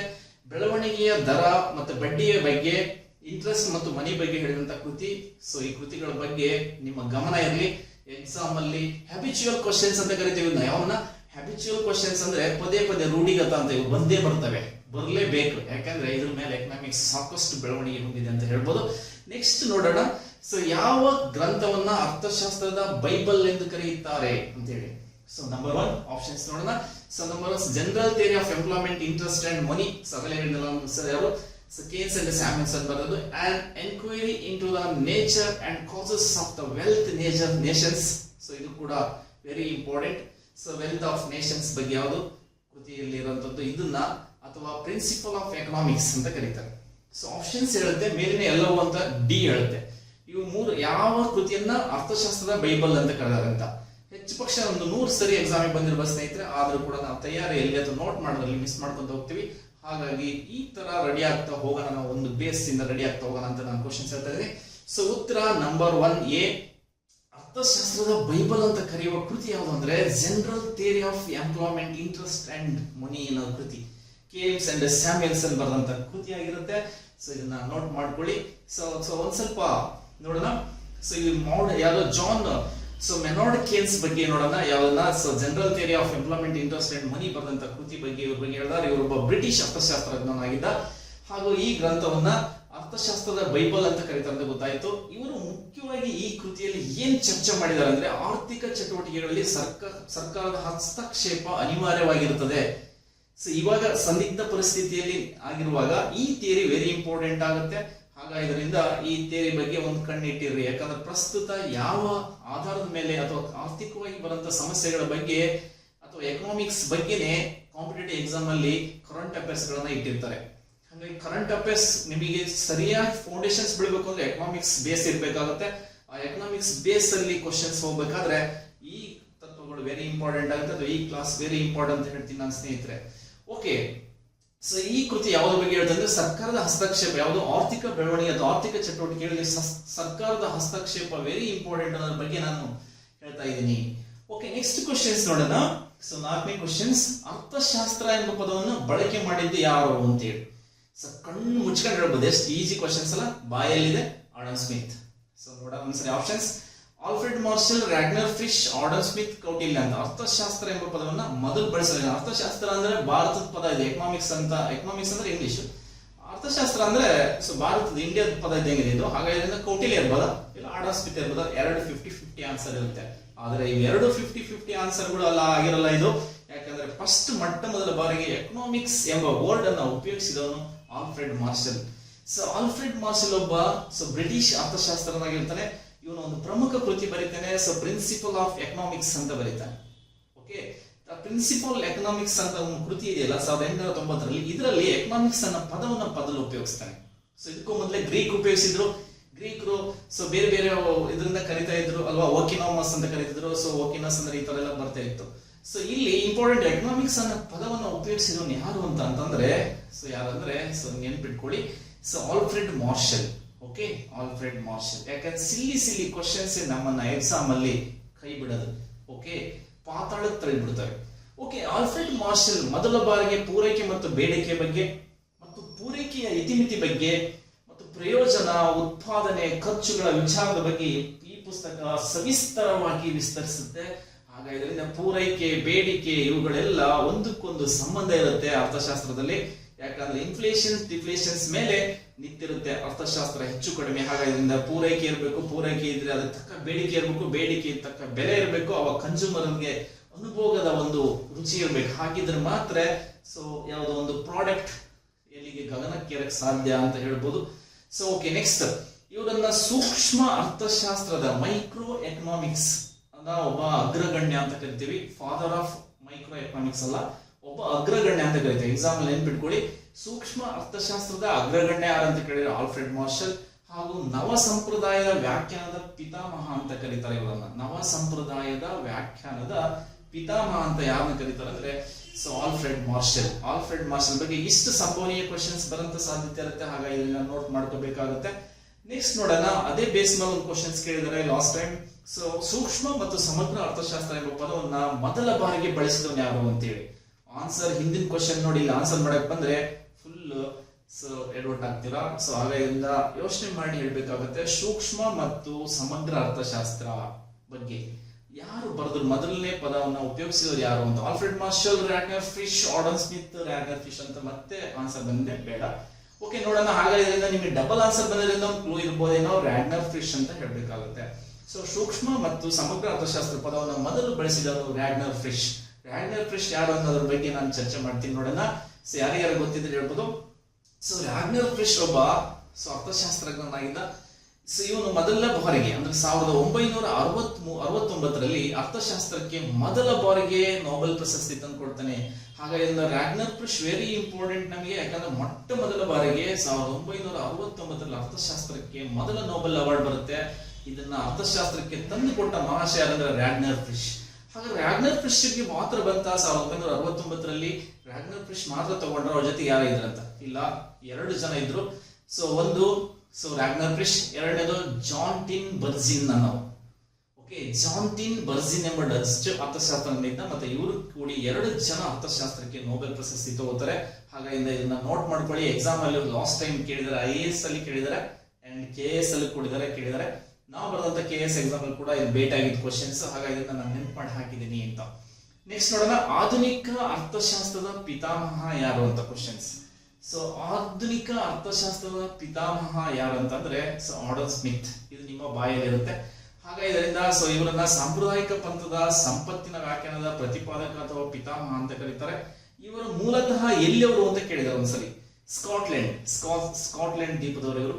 ಸೊ ಇವರ ಕೃತಿ ಕೂಡ ನಾನು ಆಲ್ರೆಡಿ ಆಗಲೇ ಒಂದ್ಸರಿ ಬಂದೋಗಿದೆ. An inquiry into the nature and causes of wealth of nations ಎಂಬ ಕೃತಿಯನ್ನ 1770 ಬರೆದರು ಅಂತ ಹೇಳಿದೆ. ಸೊ ವೆರಿ ಇಂಪಾರ್ಟೆಂಟ್, ನೋಟ್ ಮಾಡ್ಕೊಳ್ಳಿ. ಸೊ ಇವ್ರ ಬಗ್ಗೆ ಇನ್ನು ಹೇಳೋದಾದ್ರೆ ನಾವು ಬಂಡವಾಳಶಾಹಿ ಮತ್ತು ಆಧುನಿಕ ಅರ್ಥಶಾಸ್ತ್ರ ಮತ್ತು ಕಾರ್ಮಿಕ ವಿಭಜನೆ, ಮಾರುಕಟ್ಟೆಯ ಅಗೋಚರ ಹಸ್ತಗಳು ಮತ್ತು ತೆರಿಗೆ ತತ್ವಗಳು, ಆಧುನಿಕ ಮುಕ್ತ ಮಾರುಕಟ್ಟೆಯ ಬಗ್ಗೆ ಸೊ ಇವರು ಸಾಕಷ್ಟು ಪರಿಕಲ್ಪನೆಯನ್ನ ಈ ಕೃತಿಯಲ್ಲಿ ಬರೆದಿದ್ದಾರೆ. ಹಾಗಾಗಿ ನೀವು ಆಧುನಿಕ ಅರ್ಥಶಾಸ್ತ್ರದ ಪಿತಾಮಹ ಅಂತೇಳಿ ಕರಿತೀವಿ. ಓಕೆ ಸರ್, ನೆಕ್ಸ್ಟ್ ಕ್ವಶನ್ಸ್ ನೋಡೋಣ. 7ನೇದು, ಭಾರತೀಯ ಅರ್ಥಶಾಸ್ತ್ರ ಪಿತಾಮಹ ಅಂತ ಯಾರನ್ನ ಕರೀತಾರೆ ಅಂತ. ಭಾರತೀಯ ಅರ್ಥಶಾಸ್ತ್ರದ ಪಿತಾಮಹ ಅಂತ ಯಾರನ್ನ ಕರೀತಾರೆ ಅಂತ ಆರ್ಯಭಟ, ಅಮರ್ತ್ಯ ಸೇನ, ಆರ್ ಶ್ಯಾಮಶಾಸ್ತ್ರಿ ಹಾಗೂ ಕೌಟಿಲ್ಯ ಅಂತ ಇದೆ. ಸೊ ಆನ್ಸರ್ ನೋಡೋಣ. ಸೊ ಈಸಿ ಹೇಳ್ಬೋದು ಇದನ್ನ. ಭಾರತೀಯ ಅರ್ಥಶಾಸ್ತ್ರದ ಪಿತಾಮಹ ಯಾರಂತ ಕೇಳಿದ್ರೆ ಕೌಟಿಲ್ಯ ಅಥವಾ ಚಾಣಕ್ಯ ಅಂತ ಹೇಳ್ತೀವಿ ನಾವು. ಸೊ ಈ ಕೌಟಿಲ್ಯ ಬರೆದಂತಹ ಅರ್ಥಶಾಸ್ತ್ರ ಅಂತ ಹೇಳಿ ಕರಿತೀವಿ. ಅರ್ಥಶಾಸ್ತ್ರದಲ್ಲಿ ಹೋದ್ಸರಿ ಕ್ವಶನ್ಸ್ ಕೇಳಿದ್ರೆ last year just exam output ಅಲ್ಲಿ ಕೇಳಿದ್ದಾರೆ, ಅರ್ಥಶಾಸ್ತ್ರ ಕೌಟಿಲ್ಯ ಅರ್ಥಶಾಸ್ತ್ರವು ಯಾವ ವಿಷಯವನ್ನು ಒಳಗೊಂಡಿದೆ ಅಂತ ಕೇಳಿದ್ದಾರೆ. ಅರ್ಥಶಾಸ್ತ್ರದ ಬಗ್ಗೆ, ಆರ್ಥಿಕದ ಬಗ್ಗೆ ಈ ತರದೆಲ್ಲ ಕ್ವಶನ್ಸ್ ಕೇಳಿದ್ದಾರೆ. ಸೊ ಆನ್ಸರ್ ನೆನ್ಪಿಟ್ಕೊಳ್ಳಿ, ರಾಜಕೀಯ ವಿಷಯದ ಬಗ್ಗೆ ಪ್ರಸ್ತಾಪ ಮಾಡಿದ್ದಾರೆ. ಹೆಚ್ಚಾಗಿ ರಾಜಕೀಯ ವಿಷಯಗಳನ್ನ ಪ್ರಸ್ತಾಪಗಳು ಜಾಸ್ತಿ ಇದೆ. 10% ಮಾತ್ರ ಎಕನಾಮಿಕ್ಸ್ ಬಗ್ಗೆ ಹೇಳಿದ್ದಾರೆ. ಅವರು ಅರ್ಥವನ್ನ ಆರ್ಥಿಕವಾಗಿ ಹೇಗೆ ಒಬ್ಬ ರಾಜ ಆರ್ಥಿಕವಾಗಿ ಸಬಲರಿದ್ದರೆ ಮಾತ್ರ ಜನ ಮಾತು ಕೇಳ್ತಾರೆ ಅನ್ನೋದ್ರ ಬಗ್ಗೆ ಕೌಟಿಲ್ಯ ಇದರಲ್ಲಿ ಹೇಳ್ತಾನೆ, ಸಾಕಷ್ಟು ವಿಚಾರಗಳನ್ನು ಹೇಳ್ತಾನೆ. ಹಾಗಾದ್ರಿಂದ ಅರ್ಥಶಾಸ್ತ್ರ ವಿಷಯದಲ್ಲಿ ಯಾವ ವಿಚಾರ ಸಿಂಹಪಾಲು ಪಡೆದಿದೆ ಅಂತ ಕೇಳಿದ್ರೆ ಕೌಟಿಲ್ಯ ಅರ್ಥಶಾಸ್ತ್ರ. ಸೊ ಯಾವುದು ರಾಜಕೀಯ ಪಾಲಿಟಿ ವಿಷಯವನ್ನ ಜಾಸ್ತಿ ಸಿಂಹಪಾಲು ಪಡೆದಿದೆ. ಓಕೆ, ಸೊ ಕೌಟಿಲ್ಯನ ಬಗ್ಗೆ ನಿಮಗೆ ಸಾಕಷ್ಟು ವಿಷಯಗಳನ್ನ ತಿಳ್ಕೊಂಡಿರ್ತೀರಿ. ಬಟ್ ಎಕ್ಸಾಮ್ ಅಲ್ಲಿ ಇನ್ನೊಂದು ಕ್ವಶನ್ಸ್ ಬರುತ್ತೆ, ಕೌಟಿಲ್ಯನ ಅರ್ಥಶಾಸ್ತ್ರವನ್ನ ಪತ್ತೆ ಮಾಡಿದವರು ಯಾರು ಅಂತ ಕೇಳಿದ್ದಾರೆ. ಸೊ ಕೌಟಿಲ್ಯನ ಅರ್ಥಶಾಸ್ತ್ರವನ್ನ ಪತ್ತೆ ಮಾಡಿದವರು ಆರ್ ಶ್ಯಾಮಶಾಸ್ತ್ರಿ ಅಂತ ಹೇಳಿ. ಯಾರು? ಆರ್ ಶ್ಯಾಮಶಾಸ್ತ್ರಿ ಅಂತ 1909 ನಲ್ಲಿ ಮೈಸೂರಿನ ಒಬ್ಬ ಗ್ರಂಥಪಾಲಕ ಆಗಿರ್ತಾರೆ ಇವರು. ಓರಿಯೆಂಟಲ್ ಯಾವುದು ಗ್ರಂಥಾಲಯ ಅಂತ ಇದೆ ಮೈಸೂರಲ್ಲಿ, ಅಲ್ಲಿ ಗ್ರಂಥಪಾಲಕರಾಗಿದ್ರು. ಈ ಕೌಟಿಲ್ಯನ ಅರ್ಥಶಾಸ್ತ್ರ ಕೃತಿಯನ್ನ ಪತ್ತೆ ಮಾಡಿದವರು ಯಾರು ಅಂದ್ರೆ ಆರ್ ಶ್ಯಾಮಶಾಸ್ತ್ರಿ. ಸೊ ನೆನ್ಪಿಟ್ಕೊಳ್ಳಿ, 1909 ನಲ್ಲಿ ಬರಂತ ಕ್ವಶನ್ಸ್ ಇದು, ಸಾಧ್ಯತೆ ಇರೋಂತ ಕ್ವಶನ್ಸ್. ನೆಕ್ಸ್ಟ್ 8ನೇ ಕ್ವಶನ್ ನೋಡೋಣ. ಅರ್ಥಶಾಸ್ತ್ರ ಎಂಬುದು ಗ್ರೀಕ್ ನ ಯಾವ ಪದದಿಂದ ಬಂದಿದೆ ಅಂತ ಆಲ್ರೆಡಿ ಒಂದ್ಸರಿ ಇಂಟ್ರೊಡ್ಯೂಸ್ ಮಾಡಿದೆ. ಅದು ನೀವು ಹೇಳ್ತೀರಾ ಚೆನ್ನಾಗಿದೆ, ಯಾಕಂದ್ರೆ ಬೇಸ್ ಇರೋದು. ಯಾಕಂದ್ರೆ ಬೇಸಿನ ಒಂದ್ ಕಡೆಯಿಂದ ಹೋಗ್ತಿದ್ದೀನಿ. ಓಕೆ, ಹಾಗಾದ್ರಿಂದ ಎಲ್ಲದನ್ನು ಎಕ್ಸಾಮ್ ಬಂದಿರೋದನ್ನ ನೀಟಾಗಿ ನೋಟ್ ಮಾಡಿ. ಕ್ವಶನ್ಸ್ ಗಳನ್ನ ನಿಮಗೆ ತರಲಾಗಿದೆ ಮತ್ತೆ ಅದಕ್ಕೆ ವಿವರಣೆ ಕೂಡ ನಾನು ಹೇಳ್ತಾ ಇದ್ದೀನಿ. ಓಕೆ, ಅರ್ಥಶಾಸ್ತ್ರ ಎಂಬುದು ಗ್ರೀಕ್ ನ ಯಾವ ಪದದಿಂದ ಬಂದಿದೆ ಅಂತೇಳಿ. ಸೊ ಎಕನಾಮಿಕ್ಸ್ ಅಲ್ಲಿ ಬಂದಿದೆಯಾ, ಓಕಿಯಾ ಬಂದಿದೆಯಾ, ನೋಮಸ್ ಬಂದಿದೆಯಾ ಅಥವಾ ಓಕಿನೋಮಿಯಾ ಅನ್ನೋ ಪದದಿಂದ ಬಂದಿದೆಯಾ ಅಂತೇಳಿ. ಸೊ ಆನ್ಸರ್ ಓಕಿನೋಮಿಯಾ ಅಂತ ಬಂದಿದೆ ಅಂತೇಳಿ. ಸೊ ಇಲ್ಲಿ ಗ್ರೀಕ್ ನ ಓಕಿಯಾ ಮತ್ತು ನೋಮಸ್ ಎರಡು ಪದಗಳು ಸೇರಿ ಬರುತ್ತೆ. ಓಕಿಯಾ ಅಂದ್ರೆ ಮನೆ, ನೋಮಸ್ ಅಂದ್ರೆ ನಿರ್ವಹಣೆ. ಮನೆಯ ನಿರ್ವಹಣೆಯನ್ನೇ ಗ್ರೀಕರು ಏನಂತ ಕರಿತಾ ಇದ್ರು? ಅರ್ಥಶಾಸ್ತ್ರ ಅಂತ ಕರಿತಾ ಇದ್ರು ಗ್ರೀಕರು ಮೊದಲಿಗೆ ಅಲ್ವಾ. ಹಾಗಾದ್ರಿಂದ ಓಕಿನೋಮಿ ಎಂಬ ಪದದಿಂದ ಬಂದಿದೆ ಅನ್ನೋದ್ರ ಬಗ್ಗೆ ಸೊ ನೀವು ಸಾಕಷ್ಟು ವಿಚಾರಗಳನ್ನ ತಿಳಿದಿರ್ತೀರಿ. ತಿಳಿದಿದ್ರೆ ಇವತ್ತು ನೋಟ್ ಮಾಡ್ಕೊಳ್ಳಿ ಅಂತ ಹೇಳ್ತೀನಿ. ಓಕೆ, ನೆಕ್ಸ್ಟ್ ಅರ್ಥಶಾಸ್ತ್ರಕ್ಕೆ ಮೊದಲ ನೊಬೆಲ್ ಪ್ರಶಸ್ತಿ ಯಾವಾಗ ಬಂತು ಅಂತ ಆಲ್ರೆಡಿ ಇಂಟ್ರೊಡ್ಯೂಸ್ ಆಯ್ತು. ರಾಗ್ನರ್ ಫ್ರಿಶ್ 1969ರಲ್ಲಿ ರಾಗ್ನರ್ ಫ್ರಿಶ್ ಅರ್ಥಶಾಸ್ತ್ರಕ್ಕೆ ಮೊದಲ ನೊಬೆಲ್ ಪ್ರಶಸ್ತಿಯನ್ನ ತಂದುಕೊಡ್ತಾನೆ. ಸೊ ಯಾರ್ಯಾರು ಇವ್ರ ಜೊತೆ ಇದ್ರು ಅಂತ ಕೇಳಿದೆ ನಾನು. ಡಚ್ ನ ಅರ್ಥಶಾಸ್ತ್ರಜ್ಞ ಜಾನ್ ಬರ್ಜಿನ್ ಅನ್ನೋರು ಕೂಡ, ಜಾನ್ ಟಿನ್ ಬರ್ಜಿನ್ ಅನ್ನೋ ಡಚ್ ನ ಅರ್ಥಶಾಸ್ತ್ರಜ್ಞ, ಹಾಗೂ ನಾರ್ವೇದ ಅರ್ಥಶಾಸ್ತ್ರಜ್ಞರಾದ ಎಕನಾಮಿಸ್ಟ್ ಆದಂತಹ ಸರ್ ರಾಗ್ನರ್ ಫ್ರಿಶ್ ಸೇರಿ ಈ ಕೃತಿಯನ್ನ ಯಾವುದು ಈ ಒಂದು ಕಲ್ಪನೆಯನ್ನ ಕೊಡ್ತಾರೆ. ಆ ಕಲ್ಪನೆಯ ಮೇಲೆಗೆ ಯಾವುದು ಅರ್ಥಶಾಸ್ತ್ರದಲ್ಲಿ ಮೊದಲ ನೊಬೆಲ್ ಪ್ರಶಸ್ತಿ ಬಂತು ಅಂತ ಆಲ್ರೆಡಿ ನಾನು ಹೇಳಿದೆ. ಸೊ ಗೊತ್ತಿಲ್ಲದಿದ್ರೆ ನೋಟ್ ಮಾಡ್ಕೊಳ್ಳಿ. ಯಾವ ಥಿಯರಿ ಅನ್ನೋದು ಕೂಡ ನಾನಲ್ಲಿ ಹಾಕಿದ್ದೀನಿ, ನಿಮಗೆ ವಿವರಣೆಯಲ್ಲಿ ಹಾಕಿದ್ದೀನಿ, ನೋಟ್ ಮಾಡ್ಕೊಳ್ಳಿ. ನೆಕ್ಸ್ಟ್ ಸೊ ಇದ್ರ ಬಗ್ಗೆ ಒಂಚೂರು ಯಾಕೆ ಸರ್ ಅರ್ಥಶಾಸ್ತ್ರದಲ್ಲಿ ಮತ್ತೆ ತಂದ್ರೆ ಅಂತಂದ್ರೆ ನೊಬೆಲ್ ಪ್ರಶಸ್ತಿದು ಸಾಕಷ್ಟು ಜನರಿಗೆ ಇದರ ಬೇಸ್ ಮೇಲೆ ಕ್ವಶನ್ಸ್ ಗಳನ್ನ ಹಿಂದೆ ಮುಂದೆ ಹೋಗ್ತಾವೆ. ಹಾಗಾಗಿ ಚೂರು ಚರ್ಚೆ ಮಾಡಿ ನಾನು ಮುಂದೆ ಬರ್ತೀನಿ. ಸೊ ಅರ್ಥಶಾಸ್ತ್ರ 1969ರಲ್ಲಿ ಯಾಕೆ ಅಂತ. 1901ರಲ್ಲಿ ನೊಬೆಲ್ ಪ್ರಶಸ್ತಿ ಸ್ಟಾರ್ಟ್ ಆಗುತ್ತೆ. ಯಾವಾಗ? 1901ರಿಂದ ನೊಬೆಲ್ ಪ್ರಶಸ್ತಿ ಸ್ಟಾರ್ಟ್ ಆಗುತ್ತೆ. ಆ ನೊಬೆಲ್ ಪ್ರಶಸ್ತಿ ಸ್ಟಾರ್ಟ್ ಆದಾಗ 5 ಮಾತ್ರ ಕೊಡ್ತಾ ಇದ್ರು ನಮ್ಗೆ. ಯಾವುದು? 5 ಮಾತ್ರ ಕೊಡ್ತಾ ಇದ್ರು. 6ನೇ ಅರ್ಥಶಾಸ್ತ್ರ ಸೇರಿಸಲಿಲ್ಲ. ಯಾವ ಸೇರಿಸಲಿಲ್ಲ? 1968ರಲ್ಲಿ ಸೇರಿಸಬೇಕಾಗುತ್ತೆ. ಅವಾಗ ಒಂದು ಯಾವ್ದೋ ಸ್ವಿಟ್ಜರ್ಲೆಂಡ್ ಬ್ಯಾಂಕ್ ಶತಮಾನೋತ್ಸವನ ಆಚರಿಸ್ಕೊಳ್ತದೆ. ಆ ಒಂದು ಉದ್ದೇಶಕ್ಕಾಗಿ ಅವ್ರು ಏನ್ ಮಾಡ್ತಾರೆ ಅಂದ್ರೆ ಸೊ ಯಾವುದು ಉದ್ದೇಶ ಮಾಡ್ತಾರೆ. ಯಾರು ನೊಬೆಲ್ ಅನ್ನೋದು ಈ ಡೈನಾಮೈಟ್ ಕಂಡಿದಂತ ನೊಬೆಲ್ ಇದಾರಲ್ಲ, ಇವರು ಈ ಅರ್ಥಶಾಸ್ತ್ರ ಸಬ್ಜೆಕ್ಟ್ ಅನ್ನ ಸೇರಿಸಿರ್ಲಿಲ್ಲ, ನೊಬೆಲ್ ಪ್ರಶಸ್ತಿ ಸೇರಿಸಿರ್ಲಿಲ್ಲ. ಅವರು ಉಯಿಲಲ್ಲಿ ಬರ್ದಿರ್ಲಿಲ್ಲ. 1885ರಲ್ಲಿ ಸಾಯುವಾಗ ಅವರು ಅವರ ಉಯಿಲಲ್ಲಿ ಬರ್ದಿರ್ಲಿಲ್ಲ. ಹಾಗಾಗಿ ಇದರಿಂದ ಸೊ ಈ ಒಂದು ವಿಷಯ ಏನಾಗುತ್ತಿದೆ ಅಲ್ಲಿ 1985 ಅಂತ ಬರ್ತಾ ಇದೆ. 1885 ಸಾಯುವಾಗ ಅವರು ಬರ್ದಿರ್ಲಿಲ್ಲ, ಉಯಿಲಲ್ಲಿ ಬರ್ದಿರ್ಲಿಲ್ಲ. ಹಾಗಾಗಿ ಇದರಿಂದ ಸೊ ಇದಾಗಿದೆ. ಸ್ವಲ್ಪ ವಿವರಣೆ ನೋಡ್ತೀನಿ ನಾನು. ಸೊ ಸ್ವೀಡನ್ ನ ಬ್ಯಾಂಕ್ ಅತ್ಯಂತ ಹಳೆಯ ಬ್ಯಾಂಕ್ ಆದಂತಹ ಸ್ವಿಡಿಶ್ ಬ್ಯಾಂಕ್ ಇದೆಯಲ್ಲ, ಇದು 300ನೇ ವರ್ಷದ ವರ್ಷಾಚರಣೆಯನ್ನ 1968-69 ಮಾಡುತ್ತೆ. ಈ 300 ವರ್ಷದ ಆಚರಣೆಯ ಸವಿನೆನಪಿಗಾಗಿ ಎಕನಾಮಿಕ್ಸ್ ಗೆ ನೊಬೆಲ್ ಪ್ರಶಸ್ತಿಯನ್ನ ಕೊಡೋದಕ್ಕೆ ಮಾಡ್ತಾರೆ. ಹಾಗಾಗಿ ಇದರಿಂದ ಫಸ್ಟ್ ನೊಬೆಲ್ ಅವಾರ್ಡ್ ಬಂದು 1969 ಅಂತ ಹೇಳ್ಬೋದು. ಓಕೆ, ಸೊ ಇದನ್ನ ಸ್ವೀಡನ್ ನಲ್ಲಿ ಎಲ್ಲಿ ಕೊಡ್ತಾರೆ ಅನ್ನೋದ್ರ ಬಗ್ಗೆ ಅರ್ಥಶಾಸ್ತ್ರ ಸ್ಟಾಕ್ ಹೋಮ್ ಅನ್ನಲ್ಲಿ ಕೊಡ್ತಾರೆ. ಇಲ್ಲಿ ಸ್ಟಾಕ್ ಹೋಮ್ ಅಂತ ಹೇಳಿ ಸ್ವೀಡನ್ನಿನ ರಾಜಧಾನಿ ಅಲ್ಲಿ ಕೊಡ್ತಾರೆ. ಪ್ರತಿ ವರ್ಷ ಆಲ್ಫ್ರೆಡ್ ನೊಬೆಲ್ ಅವರ ಪುಣ್ಯತಿಥಿ ಡಿಸೆಂಬರ್ 10ನೇ ತಾರೀಕು ಬರುತ್ತೆ. ಆ 10ನೇ ತಾರೀಕು ಈ ಪ್ರಶಸ್ತಿಯನ್ನು ಕೊಡ್ತಾರೆ. ಹಾಗೆ ಎಕ್ಸಾಂಪಲ್ ನೆನ್ಪಿಟ್ಕೊಳ್ಳಿ, ನೊಬೆಲ್ ಪ್ರಶಸ್ತಿ ಕೊಡುವ ದಿನಾಂಕ ಅಂತ ಕೇಳಿದ್ರೆ ಡಿಸೆಂಬರ್ 10. ಸೊ ಯಾವ ದೇಶದಲ್ಲಿ ಕೊಡ್ತಾರೆ ಅರ್ಥಶಾಸ್ತ್ರದ ಅಂದ್ರೆ ಸ್ವೀಡನ್ನಿನ ಸ್ಟಾಕ್ ಹೋಮ್ ಅಲ್ಲಿ ಕೊಡ್ತಾರೆ ಅನ್ನೋದು ನೆನ್ಪಿಟ್ಕೊಳ್ಳಿ. ಸೊ ಯಾವಾಗ ಅವಾರ್ಡ್ ಬಂತು ಅಂದ್ರೆ 1969ರಲ್ಲಿ ಬಂತು. ಸೊ ಯಾರ್ಯಾರಿಗೆ ಬಂತು ಅನ್ನೋದು ಕೂಡ ನಾನು ವಿವರಣೆ ಹೇಳಿದೀನಿ. ನೆಕ್ಸ್ಟ್ ನೋಡೋಣ. ಒಟ್ಟು ಇದರ ಮೊತ್ತ ಎಷ್ಟು ಅಂದ್ರೆ 6.18 ಕೋರ್ಸ್ ಅಂತ ಹೇಳ್ತೀವಿ, ಅಂದ್ರೆ 6 ಕೋಟಿ. ಸೊ 1.8 ಅಂದ್ರೆ ಲಕ್ಷಗಳು, 18 ಲಕ್ಷಗಳು ಅಂತ ಬರುತ್ತೆ ಅಂತ. ಓಕೆ, ಸೊ ಆಲ್ಫ್ರೆಡ್ ಮಾರ್ಷಲ್ ಬಗ್ಗೆನೂ ಆಲ್ಫ್ರೆಡ್ ನೊಬೆಲ್ ಬಗ್ಗೆನೂ ಸ್ವಲ್ಪ ಹೇಳ್ಬಿಡೋಣ. 1833 ಅಕ್ಟೋಬರ್ 21ನೇ ತಾರೀಕು ಸ್ವೀಡನ್ ನ ಸ್ಟಾಕ್ ಹೋಮ್ ನಲ್ಲಿ ಇವರು ಜನ್ಮ ಆಗ್ತದೆ. 1896ರಲ್ಲಿ ಇವರು ಸಾಯ್ತಾರೆ, ಡಿಸೆಂಬರ್ 10ರಲ್ಲಿ ಸಾಯ್ತಾರೆ. ಸೊ ಇವರ ಕೊಡುಗೆ ಏನಂದ್ರೆ ಜಿಲೆಟಿನ್ ಮತ್ತು ಡೈನಾಮೈಟ್ ಗಳನ್ನ ಕಂಡುಹಿಡಿತಾರೆ. ಏನ್ ಕಂಡುಹಿಡಿತಾರೆ? ಸೊ ಜಿಲೆಟಿನ್ ಮತ್ತು ಡೈನಾಮೈಟ್ ಅನ್ನ ಕಂಡುಹಿಡಿತಾರೆ. ಸೊ ಇದು ಅಪಾರವಾದಂತ ಇವರಿಗೆ ಸಂಪತ್ತನ್ನ ತಂದುಕೊಡುತ್ತೆ, ಆದರೆ ಅಪಾರವಾದಂತಹ ಮನುಷ್ಯ ಅಥವಾ ಪ್ರಾಣಹಾನಿ ಕೂಡ ಸಂಭವಿಸ್ತದೆ ಇದರಿಂದ. ಬರೀ ಇವ್ರ ಉದ್ದೇಶ ಏನಾಗಿತ್ತು ಅಂತಂದ್ರೆ ಡೆವಲಪಿಂಗ್, ಅಭಿವೃದ್ಧಿಗೋಸ್ಕರ ಇದನ್ನ ಬಳಸಿ ಅಂತ ಇವರು ಉದ್ದೇಶವಾಗಿ ಕಂಡುಹಿಡಿದ್ರೆ ಜನ ಇದನ್ನ ಬಾಂಬ್ ಗಳ ತಯಾರಿಕೆ, ಜಿಲೆಟಿನ್ ಗಳನ್ನ, ಡೈನಾಮೈಟ್ ಗಳನ್ನ ತಯಾರಿಸಿ ಸಾಕಷ್ಟು ಪ್ರಾಣಹಾನಿ, ಜೀವಹಾನಿ ಮಾಡ್ತಾರೆ. ಇವರ ಜೀವ ನೊಂದು ಹೋಗ್ತದೆ. ಬದುಕಿದ್ದಾಗಲೇ ಇವರು ನ್ಯೂಸ್ ಪೇಪರ್ ಓದ್ತಾರೆ, ಇವ್ರ ಅಣ್ಣ ಸತ್ತಿರುತ್ತಾರೆ, ಆದ್ರೆ ಇವ್ರ ಅಣ್ಣನ ಬದಲಾಗಿ ಪೇಪರ್ ಅಲ್ಲಿ ಸಾವಿನ ದಳ್ಳಾಳಿ ಸತ್ತ, ಮರ್ಚೆಂಟ್ ಸತ್ತಿದ್ದಾನೆ ಅಂತ ಹೇಳಿ ಬರೀತಾರೆ. ಹಾಗಾಗಿ ಬದುಕಿದ್ದಾಗಲೇ ಅವನ ಸಾವಿನ ಸುದ್ದಿಯನ್ನ ಓದಿದ ಮೊದಲಿಗೆ ಯಾರಂದ್ರೆ ಆಲ್ಫ್ರೆಡ್ ನೊಬೆಲ್. ಅವನೇ ಸತ್ತಿದ್ದಾನೆ ಅಂತ ಬರೀ, ಅವ್ರ ಅಣ್ಣ ಸತ್ತಿದ್ದಾನೆ ನ್ಯೂಸ್ ಪೇಪರ್ ತಪ್ಪಾಗಿ ಆಲ್ಫ್ರೆಡ್ ನೊಬೆಲ್ ಸತ್ತಿದ್ದಾರೆ. ಆಲ್ಫ್ರೆಡ್ ನೊಬೆಲ್ ಸಾವಿನ ವ್ಯಾಪಾರಿ ಸತ್ತಿದ್ದಾರೆ ಅಂತ ಅವ್ರ ಪೇಪರ್ ಅಲ್ಲಿ ಪ್ರಕಟ ಆಗಿದಾಗ ಇವರು ಜೀವ ಬೆಂದು ಹೋಗ್ತದೆ. ನಾನು ಎಷ್ಟು ಮಾನವ ಜನ್ಮಕ್ಕಾಗಿ ಎಷ್ಟು ಒಳ್ಳೆ ಕೊಡುಗೆ ಕೊಟ್ಟರು ಜನ ಇದನ್ನ ದುರುಪಯೋಗ ಪಡಿಸ್ಕೊಂಡಿದ್ದಾರೆ ಈಗಂತ ಹೇಳಿ ಅವರು ತನ್ನ ಸಂಪತ್ತಿನ ಸುಮಾರಷ್ಟು ಭಾಗವನ್ನ ಈ ತರ ಮಾನವ ಕಲ್ಯಾಣಕ್ಕಾಗಿ ದುಡ್ಡವರಿಗೆ ಕೊಟ್ರಿ ಅಂತ ಹೇಳಿ ನೊಬೆಲ್ ಪ್ರಶಸ್ತಿಯನ್ನ ಸ್ಟಾರ್ಟ್ ಮಾಡ್ತಾರೆ. ಹಾಗಾಗಿ ಅವತ್ತಿಂದ 1901ರಿಂದ ನೊಬೆಲ್ ಅವಾರ್ಡ್ ಇಲ್ಲಿವರೆಗೂ ಕೊಡ್ತಾ ಬಂದಿದ್ದೀವಿ. ಯಾವ್ಯಾವ ವಿಭಾಗದಲ್ಲಿ ಕೊಡ್ತೀವಿ ಅನ್ನೋದು ಕೂಡ ನಿಮಗೆ ಆಲ್ರೆಡಿ ಗೊತ್ತಿದೆ. ಸೊ ಮೊದಲನೇ 1901ರಲ್ಲಿ ಭೌತಶಾಸ್ತ್ರ, ರಸಾಯನಶಾಸ್ತ್ರ, ಸಾಹಿತ್ಯ, ವೈದ್ಯಕೀಯ ಹಾಗೂ ಶಾಂತಿ ವಿಭಾಗದಲ್ಲಿ ಕೊಡ್ತಾ ಇದ್ರು. 1969ರಲ್ಲಿ 6ನೇ ವಿಭಾಗವಾಗಿ ಎಕನಾಮಿಕ್ಸ್ ಅನ್ನ ಸೇರಿಸಿದ್ರು. ಇದು ನೊಬೆಲ್ ಅವಾರ್ಡ್ ಬಗ್ಗೆ ನಿಮಗೆ ತಿಳುವಳಿಕೆ ಇರಬೇಕಾಗುತ್ತೆ. ಹಾಗಾದ್ರೆ ಅರ್ಥಶಾಸ್ತ್ರ ವಿಭಾಗದಲ್ಲಿ ಭಾರತಕ್ಕೆ ಯಾರಿಗಾದ್ರೂ ನೊಬೆಲ್ ಬಂದಿದೆಯಾ ಅನ್ನೋ ಕ್ವಶನ್ಸ್ ಬಂದಿದೆ.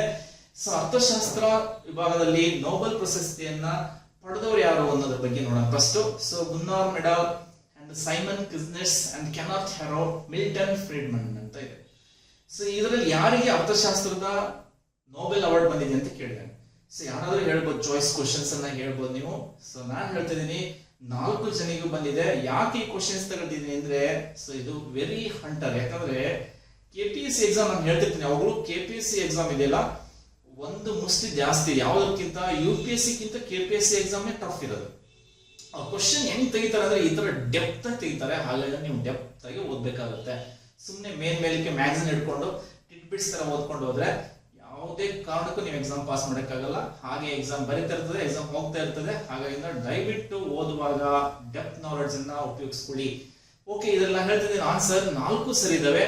ಸೊ ಎಲ್ಲರಿಗೂ ಕೂಡ ಇದರಲ್ಲಿ ನೊಬೆಲ್ ಅವಾರ್ಡ್ಸ್ ಬಂದಿದೆ. ಓಕೆ, ಹಾಗಾಗಿ ಫಸ್ಟ್ ನಾನು ಇಂಪಾರ್ಟೆಂಟ್ ಯಾರ ಬಗ್ಗೆ ಹೇಳ್ತಿದ್ದೀನಿ ಅಂದ್ರೆ ಅರ್ಥಶಾಸ್ತ್ರ ಗುನ್ನಾರ್ ಮೆಡಲ್ ಬಗ್ಗೆ ಹೇಳ್ತೀನಿ. ಗುನ್ನಾರ್ ಮೆಡಲ್ ಒಬ್ಬ ಸ್ವೀಡನ್ ದೇಶದವನು. ಇವನು ಅರ್ಥಶಾಸ್ತ್ರ ವಿಭಾಗದಲ್ಲಿ 1974ರಲ್ಲಿ ಇವನಿಗೆ ನೊಬೆಲ್ ಅವಾರ್ಡ್ ಬರುತ್ತೆ ಅಂತ ಹೇಳಲಾಗ್ತದೆ. ಓಕೆ, ಇವನ ಸಾಕಷ್ಟು ಅರ್ಥಶಾಸ್ತ್ರದ ಬಗ್ಗೆ, ಹಣದ ಸಿದ್ಧಾಂತ, ಆರ್ಥಿಕ ವಿಚಲನೆ, ಆರ್ಥಿಕವಾಗಿ ಸಂಬಂಧಿಸಿದ ಸಾಮಾಜಿಕ ಸಾಂಖ್ಯಿಕ ವಿದ್ಯಮಾನಗಳ ಬಗ್ಗೆ ಸಾಕಷ್ಟು ವಿಶ್ಲೇಷಣೆಯನ್ನು ನೀಡಿದಂತ ಕೃತಿ ಒಂದು. ಹಾಗಾಗಿ ಅರ್ಥಶಾಸ್ತ್ರಕ್ಕೆ ಇವನದೇ ಆದಂತ ಒಂದು ಕೊಡುಗೆ ಇದೆ ಅಂತ ಹೇಳ್ಬೋದು. ಹಾಗಾಗಿ ಇವನ ಬಡತನದ ಅರ್ಥಶಾಸ್ತ್ರಜ್ಞ ಅಂತ ಕರೀತಾರೆ. ಆವರ್ತ ಯೋಜನೆಗಳ ಪಿತಾಮಹ ಅಂತಲೂ ಕೂಡ ಕರೀತಾರೆ ಗುನ್ನಾರ್ ಮೆಡಲ್. ಇಂಡಿಯಾದ ಇವನ್ ಕಾನ್ಸೆಪ್ಟ್ ಕೂಡ ಬಳಸಿದ್ರು. 2ನೇ ವಾರ್ಷಿಕ ರಜದಲ್ಲಿ ಇವರ ಕಾನ್ಸೆಪ್ಟ್ ಅನ್ನು, ಗುನ್ನಾರ್ ಮೆಡಲ್ ಕಾನ್ಸೆಪ್ಟ್ ಅನ್ನ ತಂದಿದ್ರು ಅಂತ ಹೇಳಲಾಗ್ತದೆ. ಹಾಗಾಗಿ ಗುನ್ನಾರ್ ಮೆಡಲ್ ಬಗ್ಗೆ ನಿಮಗೆ ಸಾಕಷ್ಟು ಕ್ವಶನ್ಸ್ ಬರ್ತವೆ. ಉರುಳುವ ಯೋಜನೆಗಳನ್ನ ತಂದವನು ಯಾರು ಅಂತ ಕೇಳ್ತಾರೆ. ಹಾಗಾಗಿ ಇವನ್ನ ವೆರಿ ಇಂಪಾರ್ಟೆಂಟ್ ಆಗಿ ನೀವು ನೋಡ್ಕೋಬೇಕಾಗುತ್ತೆ.